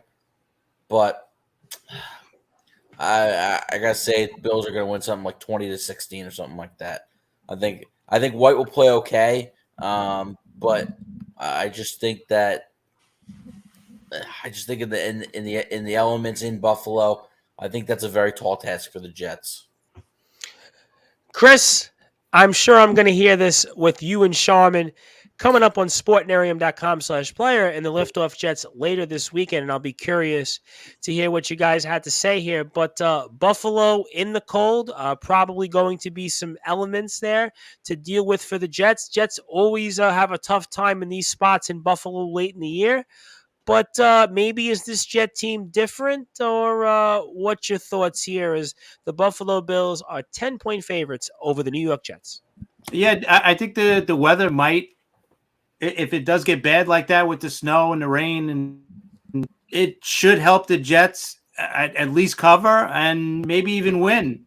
So since everybody's going the Bills, I'm going to have to go with the Jets. I need to pick up here since I'm behind John anyway. So I think the Jets could pull this out. It should be a close game, especially if the weather is involved. if it definitely comes down with snow and rain mix or something. I think that helps the Jets too, because to me the Jets got the better running game as well than Yes. Buffalo, even though they're banged up on their offensive line. But And Michael Carter's going to be back. yeah, that should help. And listen, Bam Knight ran really well, so I'll take the Jets. Close game, 2017 maybe. All right. Well, I've got a bunch of people who would like to give their thoughts, and John Gonzalez likes the Buffalo Bills. Ron Laird likes the Buffalo Bills in a close one. We're joined here, surprisingly, somebody's up here, very, very good friend of mine, respected attorney Brian Gussman of the Gussman Law Firm. I mean, this guy is like a real famous guy. He's all over the place winning big-time lawsuits and big-time law cases. I have no idea why he's with us on Sportswire Radio, but he's really confident with the Jets. I don't know why, but he says Jets, Jets, Jets, Jets. He's got the jet emojis. John Gonzalez says the weather will be cold in Buffalo. Revenge is best served cold. Jets are crashing. My very good friend, Billy Mazier. And if you have a phone, Joey, turn it down. Turn the phone down, Joey. If you got a phone there, please turn the phone down. Throw it out the window. You're live on Sportswire. Billy Mazier, very good friend of mine. Also, West Brighton. Turn the phone down, Joey. I'm going to take you off the air. I'm going to put you on mute now. It's Mike White's job for the rest of the season after his performance in Minnesota. Jets will cover 10, but lose a close game. Unfortunately, Buffalo is the better team. Anthony Finkel, Jets defense needs to tighten up early in the games. John Gonzalez, that's right, Brute. You're an analyst. Brian Gussman then further on says Jets 24, Bills 21. Carlos Otoro Chavez, who's joined us once again, says Jets crash. Giants stay blue and lose. We get into the Giants next. That's our last one. We're going to go quick on the Giants because I want to get to closing thoughts. John Gonzalez says another Randy message. He likes the Bills and the Calgary Stampeders. I don't even think Randy Dillon knows anything about football. I mean, I really don't want to pile on guys like Randy Dillon and Rob Maraska because they are part of Sportswire and they're a part of the team. So I certainly appreciate that. But Joey Bostrom, if you don't have any distractions, I'm going with you. I apologize. Yeah, you're killing me, Joey, because I want to get out of here. That was Robert Saleh calling me. I'm sorry. Well, you know what? Receipts. We got receipts. I got receipts for him that he shouldn't be calling you live on Sportswire. But last game here, I got the Eagles and Giants in MetLife. Eagles 7.5-point favorites here. First place. Philadelphia Eagles against the New York Football Giants, who got a tie last week. And I was listening to the radio in New York, and all the different people were saying, well, do we react if it's a win or a loss? But the Giants do, for what it's worth, keep up in their spot in the NFC wildcard picture. So what do you think? Eagles, obviously, best team in the league. Giants are definitely slumping at the wrong time. 1-3-1 their last 5 games. So what do you think? This is a must-win for the Giants. This is their season, the biggest game of the year. I don't think they're going to do it. Saquon is not 100%. He's battling some injuries. Terrible. I know a tie is a tie, but in my opinion, it was a loss. Giants had that game in the fourth quarter last Sunday. Should have had it, didn't. And now they play the Commanders again next week. Philly's just too good. Giants are slumping, injuries. I don't see the Giants pulling it out. It's going to be nasty weather again, like in Buffalo. It's going to be nasty on Sunday at MetLife. Yep. Mixed forecast. Yep. The Eagles are just too much. I don't see Philly losing. Giants, they could miss out on the playoffs if they're not careful. They could potentially miss out on not making a playoff spot because Washington is playing really well and they're just struggling at the wrong time. Eagles win. Giants play decently, but give me Philadelphia. The Brute Force, the New York Giants pretty much have to win 2 games mathematically to make the playoffs. One of those games has to be the Washington Commanders. The other one I would have to think would be the Indianapolis Colts. So their schedule here is not too good right now at the moment for the Giants. This is not quite a must-win game, but it's definitely a game you'd like to have if you can certainly get it. The Philadelphia Eagles are certainly playing for a home field in the NFC, and they've got the Minnesota Vikings nipping at their heels for what that's worth. And what's your thoughts here on this matchup? Eagles are 7.5-point favorites, so do we see the upset special? Because I really haven't seen it much tonight, or are you keeping pace here because John Gonzalez, I'm sure, is going to have a pick similar to yours? I'm sure he is because he's basically just playing copycat tonight. Whatever I say, he's just putting down. But anyway, listen. This is going to be one of the I don't think I've ever done this in my sports wire picking history where the upset alert has not gone on at least once. I was that's why I was waiting for it. I'm like, in 2 years. I'm surprised. Wait, didn't you pick the Cardinals?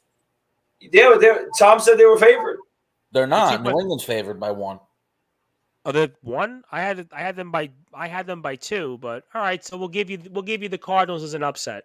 Okay, there we go. So I guess not. Anyway, but I'm not picking the upset here. Joey Bostrom was 100% right. Everything he said was right on point. The Giants are in big trouble, and they really need to win this game to save their season, and I just don't think they will. And listen, the Eagles are the much better team. They're not going to be able to stop them consistently on defense. And I know the Giants have fought hard and have been a pretty solid defensive unit. But there's no really defensive unit right now that's going to shut down the Eagles. The Eagles are really good. Hurts is obviously a threat with his legs. Sanders is a great running back. A.J. Brown was dominant last week against his former team. They have weapons all over the place. And I think the Eagles' defense is getting better. I think that not only are they good against the pass, obviously, but I think their run defense showed me something of improvement last week against Derrick Henry. So they're clicking on all cylinders. The Giants are not. Joey said it. Barkley is their one threat, and he's not even healthy. So I'm taking the Eagles, and I think the Giants are in really, really big trouble. All right, Justin, Eagles, Giants. Eagles are comfortable favorites here on the road. 7.5-point favorites. 45 is the over-under. What do you think here in this matchup? What I think here is that this is an absolute spot for destruction. This is going to be one of the worst games of the week because the Philadelphia Eagles are going to leave blood on the field, and the Giants are just going to be chasing their tails the entire game. The Eagles are going to win this game by 30. I mean, the Giants don't score points, and nobody can stop the Eagles. And if you go back to history, the Eagles are 13-3 in their last 16 meetings with the New York Giants. The Eagles own the Giants, and the Eagles are record-wise are the best team in football, and they have had a tremendous year. Jalen Hurts firmly in the MVP conversation. I mean, you tell me with the banged-up defense and the banged-up secondary the Giants have, who is stopping A.J. Brown? Who is stopping Devontae Smith? Nobody. And I think this is going to get out of hand real quick. I mean, I legit have a 45-14 kind of game. Chris, your Philadelphia Eagles certainly are having one of those seasons in franchise history so far we're going to remember. And Giants, it started promising, but right now it's looking like they're definitely on the ropes of 1-3-1 their last 5 games. Eagles are playing for home field in the NFC and winning the NFC East. They are 7.5-point favorites, and 45 is the over-under. What do you think?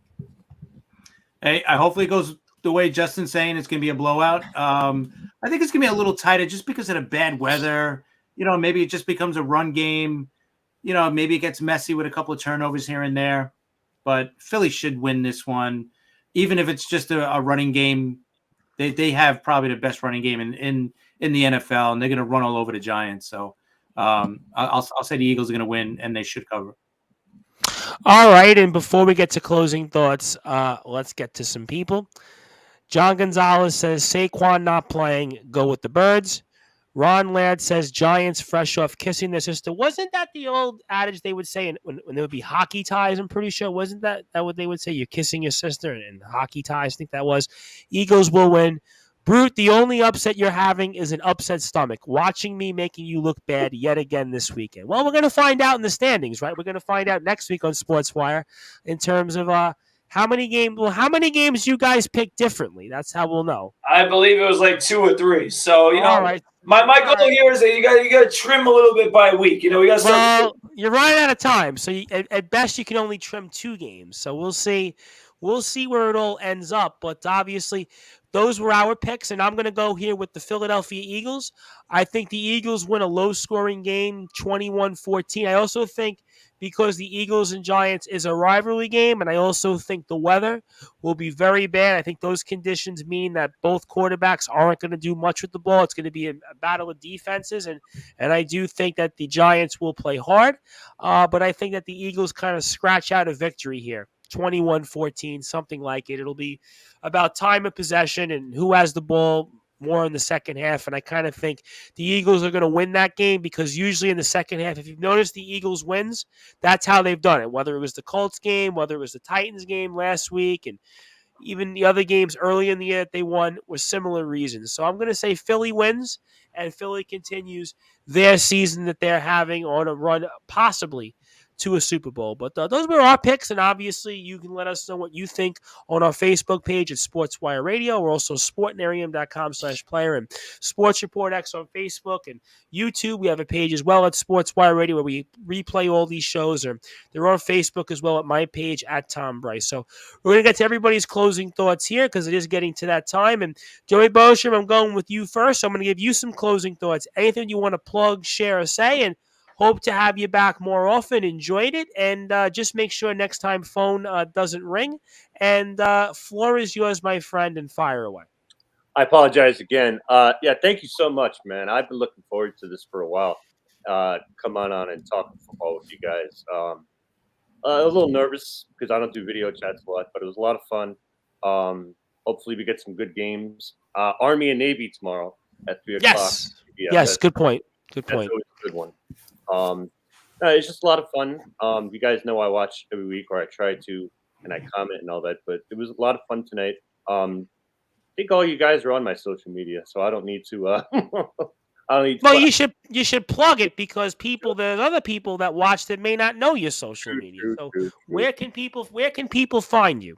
Joseph Bostrom on Facebook, at Joseph Bostrom on Twitter, Instagram, and my Twitter handle. How do I not know my Twitter handle?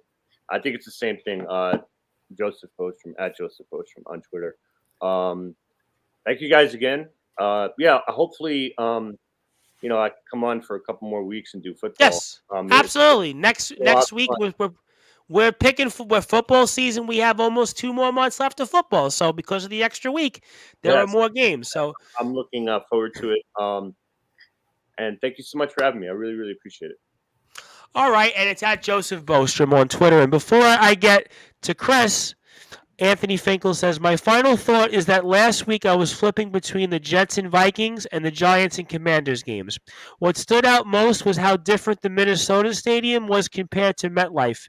It has so much personality and excitement, and MetLife is just a boring, plain, basic stadium. No, what that is also is that MetLife, it's got a corporate feel. Minnesota, it's a different environment. You have a different fan base, and that's the unfortunate thing. We see it listen with music concerts all the time. But that's a spot on point, Anthony, and hopefully you join us one day, Anthony Finkel, in picking football games. But Chris, good to be with you. Looking forward to the Liftoff Jets show. I enjoyed the last one. I got to listen to it a couple of times, which is always good because I'm a bit under the weather, but we always find a way to troop on because that's my motto in life, and that's why I'm here. So I want to give you the floor. I want to give you some closing thoughts. Anything you want to plug, share, say, and floor is yours, my friend, and fire away. Yeah, great show, guys. Joey, thanks for joining, man. I hopefully you're in it till the end of the football season, man. We had a great time with you. I'm looking forward to the rest of free agency, like how it goes. Still a couple of big names out there, obviously Correa, Rodon, I'm sorry. So I'm curious to see where they end up. We'll be talking about it on Monday on Talking Rivals with Patrick. And you can find us on Talking Rivals, at Talking Rivals on Twitter and wherever you find your podcasts. And then on Wednesday, we'll be recapping the Jets' hopeful upset win at Buffalo. And, we'll be previewing all of next week's games on Liftoff, a Jets football podcast. And you can find that on Liftoff Jets at Twitter and wherever you find your podcast as well. Absolutely, and also we'll mention it next week on the show. I wanted to congratulate Fred McGriff on being elected to the Baseball Hall of Fame through the through the committee. So I do want to acknowledge that. So maybe we'll talk about that next week on the show. And Anthony Finkel said, "Did I miss Dolan times?" Well, Brew Force will have closing thoughts, and we were trying to run through the games. Throw it in, yeah. Well, they've won 3 in a row, though. And the Nets won also tonight as well. Got a big one against Atlanta. And the Islanders won, but you know what? We'll get all of that later on. Justin, I want to give you the floor, give you some closing thoughts. You always have, I know, your 3 locks of the week as well. Anything else you want to plug, share, say, baseball banter enjoyed this week? We'll keep it in the rotation for a little while longer on Sportswire Radio. And I turn it over to you, my friend, and the floor is yours. Yeah, thank you. My social media is at JGNelly12 on Twitter. That's where you could find me at B-Ball Banter SM. Yeah, the things obviously heated up this week with the winter meetings, and I recapped it on Wednesday, and and obviously a couple more moves happened after I started to put it, get it ready to send it in, but that's the way it goes, right? Something it's like you either record forever or you record, turn it off, breaking news, right? So, yeah, but always. But you know what? That's the way it is, and there'll be some more recapping. I'm wondering how long the Kodai Senga sweepstakes is going to take. It seems like he's drawing it out a little bit longer than some of the other free agents. Obviously for him, it's a different adjustment coming from Japan to the United States. So we'll see what happens with that. Obviously, we saw last Sunday the college football playoff announced with Georgia, Michigan, TCU, and Ohio State. It's really the only 4 choices at this point. Because you had the 2-loss Alabama, USC getting stomped in the Pac-12 championship game, and TCU losing a heartbreaker, close game. But it'll be interesting to see New Year's Eve, Georgia versus Ohio State, and Michigan versus TCU. So that's good. That's gonna be real fun. So that, and I gave my social. So thanks for being on. Thanks for having me on again. Well, we certainly didn't save the best for last, but we definitely saved the biggest for last. That is the victorious Brute Force Brad Weiss, who certainly on the basketball court this year has gotten off to an early strong start. And, of course, his Plainview JFK Boys JV team is off to a very, very good start. So we're excited about that as well. And off to a better start, unfortunately, than some other teams we follow. But I turn it over to you, the Brute Force, and certainly want to give you the floor. And you know the drill, my friend, at this point. So fire away. Yeah, thank you, Tom, for another great week of the show. Thank you, Chris, Justin, Rob, and, of course, Joey Bostrom. You were awesome, man. So thanks for coming on. And I remember my first show on Sportswire. I was shaking. I was nervous, so I totally understand. But it's a pleasure having you on and everybody else. As much as John Gonzalez hates on me and talks trash, I love you, John Gonzalez, and thank you for your support. And everybody else who supports and comments on our show, thank you for your support. You can follow me on Instagram at bweiss20 and at Coach Brad Weiss, where I'm now very busy keeping tab with basically my team. You can follow me on Coach Brad Weiss. I talk about my team and what we're doing there a lot. So, unfortunately, we came off a tough loss today as a JV team. Varsity team did win today, so against a tough, gritty Massapequa team. So, we got some stuff to learn, but like Tom said, it's been a strong start, and I think we have a lot to improve on from a JV standpoint, but that's why I'm Coach Brad Weiss. That's what my job is to do. So on Twitter, you can follow me at BradWeiss20, and on Facebook, you can find me at Bradley Weiss. I'll keep it short and sweet tonight since it's been a long week and a long day, but I am A little disappointed in my SJ Long Island Golden Eagles. Obviously, a very difficult loss against Farmingdale, the top team in their division, in their conference. They had it. They were up 18. They played really well early on, but blew it in the end and lost by 1. So tough loss. But with that being said, some things need to be adjusted.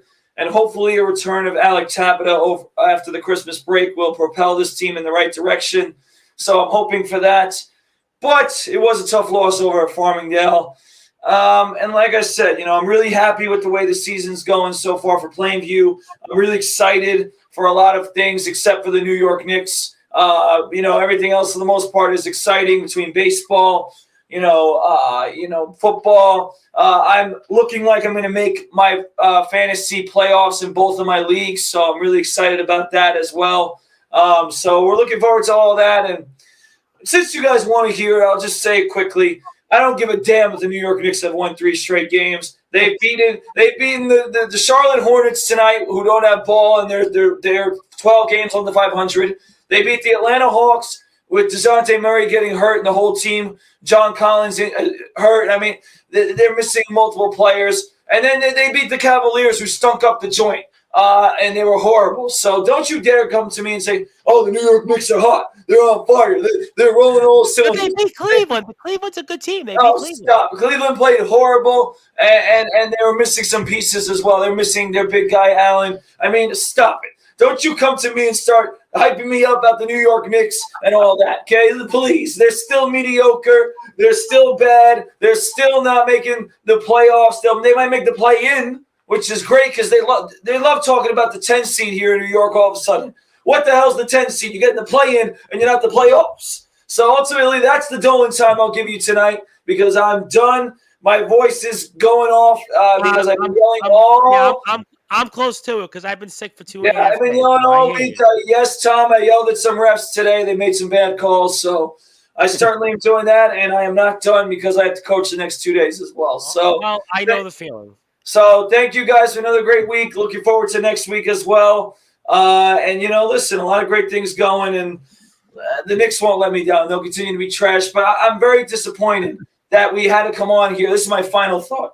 Very disappointing that I had to come on here and talk well about the Steelers. It's a tough time. I'm going to remember that one for a long time when we brought up the Steelers and the Steelers actually playing really well right now. And you were kind of like, even last year when they got hot and made the playoffs, it was kind of like, well, the schedule and everybody else kind of lucked out for them. This year, no, they're actually playing well with the quarterback that Justin had talked about last year. So that's going to be a moment that I'm going to remember. I believe that was the first time this year you picked the Steelers, but all great stuff. And certainly for our SJLI Golden Eagles, they'll be playing Yeshiva coming up here this weekend, and that's going to be a big game. And listen, unfortunately, our teams like St. Joe's and Five Towns and John Jay have not gotten off to the starts that we had hoped, but I believe as for all these teams, and I had heard this with the John Jay boys, it's going to be similar to our Five Towns and SJC teams. It's going to be about conference play. So at the end of the day, St. Elizabeth game and the Farmingdale games were not games that we had liked in terms of the outcome, but at the end of the day, it's going to be about winning Skyline Conference games. So hopefully when Tabitha comes back, that'll propel the team, and hopefully we can get another win coming up this weekend. John Jay got their first win last Sunday and against Old Westbury, so there's hope for us. If John Jay could crush Old Westbury by I think they beat him by 23 or something like that, that means we could do the same, God willing. And so all great stuff there. And Anthony Finkel, last comment of the night, says, Brute secretly loves the stinky Steelers. I don't know about that, Anthony What are Finkel. you, John Gonzalez? Anthony Finkel, you trying to act like John Gonzalez now? I don't know about that. Grinding with him? I mean, come on, really? But I will tell you that if you want to join in and have your NFL picks, let us know. Again, on Facebook at Sportswire Radio, my page at Tom Bryce, or 24 hours a day, 7 days a week, 365 days a year. You can listen to all of our great content on sportnarium.com/player. We'll be back here. My voice provided Monday afternoon, Monday evening UK time with pro wrestling star Hybrid of CCW before his huge match coming up later this week. And we'll also be back with Callum Majakester, Kyle Kennedy, both of the Society, also the gentleman Ronnie Thatcher of CCW, and much, much more. So we'll see how my voice holds up, and we'll be back here Friday nights around 9:30 p.m. Eastern time. We would join here tonight for the first time with Joey Bostrom, Chris Bizet of the Liftoff Jets and the Talking Rivals, Justin Gianelli of the Baseball Banter, and the legendary Brute Force Brad Weiss of the SJLI Golden Eagles, of course, a legendary player there, also the coach of our Plainview JFK boys JV basketball team, also with the Long Island Nets Level Up Basketball LI Brew Crew to an extent, if that's still a thing. My name is the Reverend Tom Bryce. I am the host of the Sports Report and the owner of Sportswire Radio. I want to thank also John Gonzalez of the Sports Authorities Group. You can follow the Sports Authorities Group. I know a bunch of us are moderators or regular posters in there, so please support his group, over 4,000 plus members strong. So thank you, everybody. Enjoy your weekend. Enjoy the games. Hope your picks are well, and we'll be back here soon on the number one global radio station that is Sportswire Radio.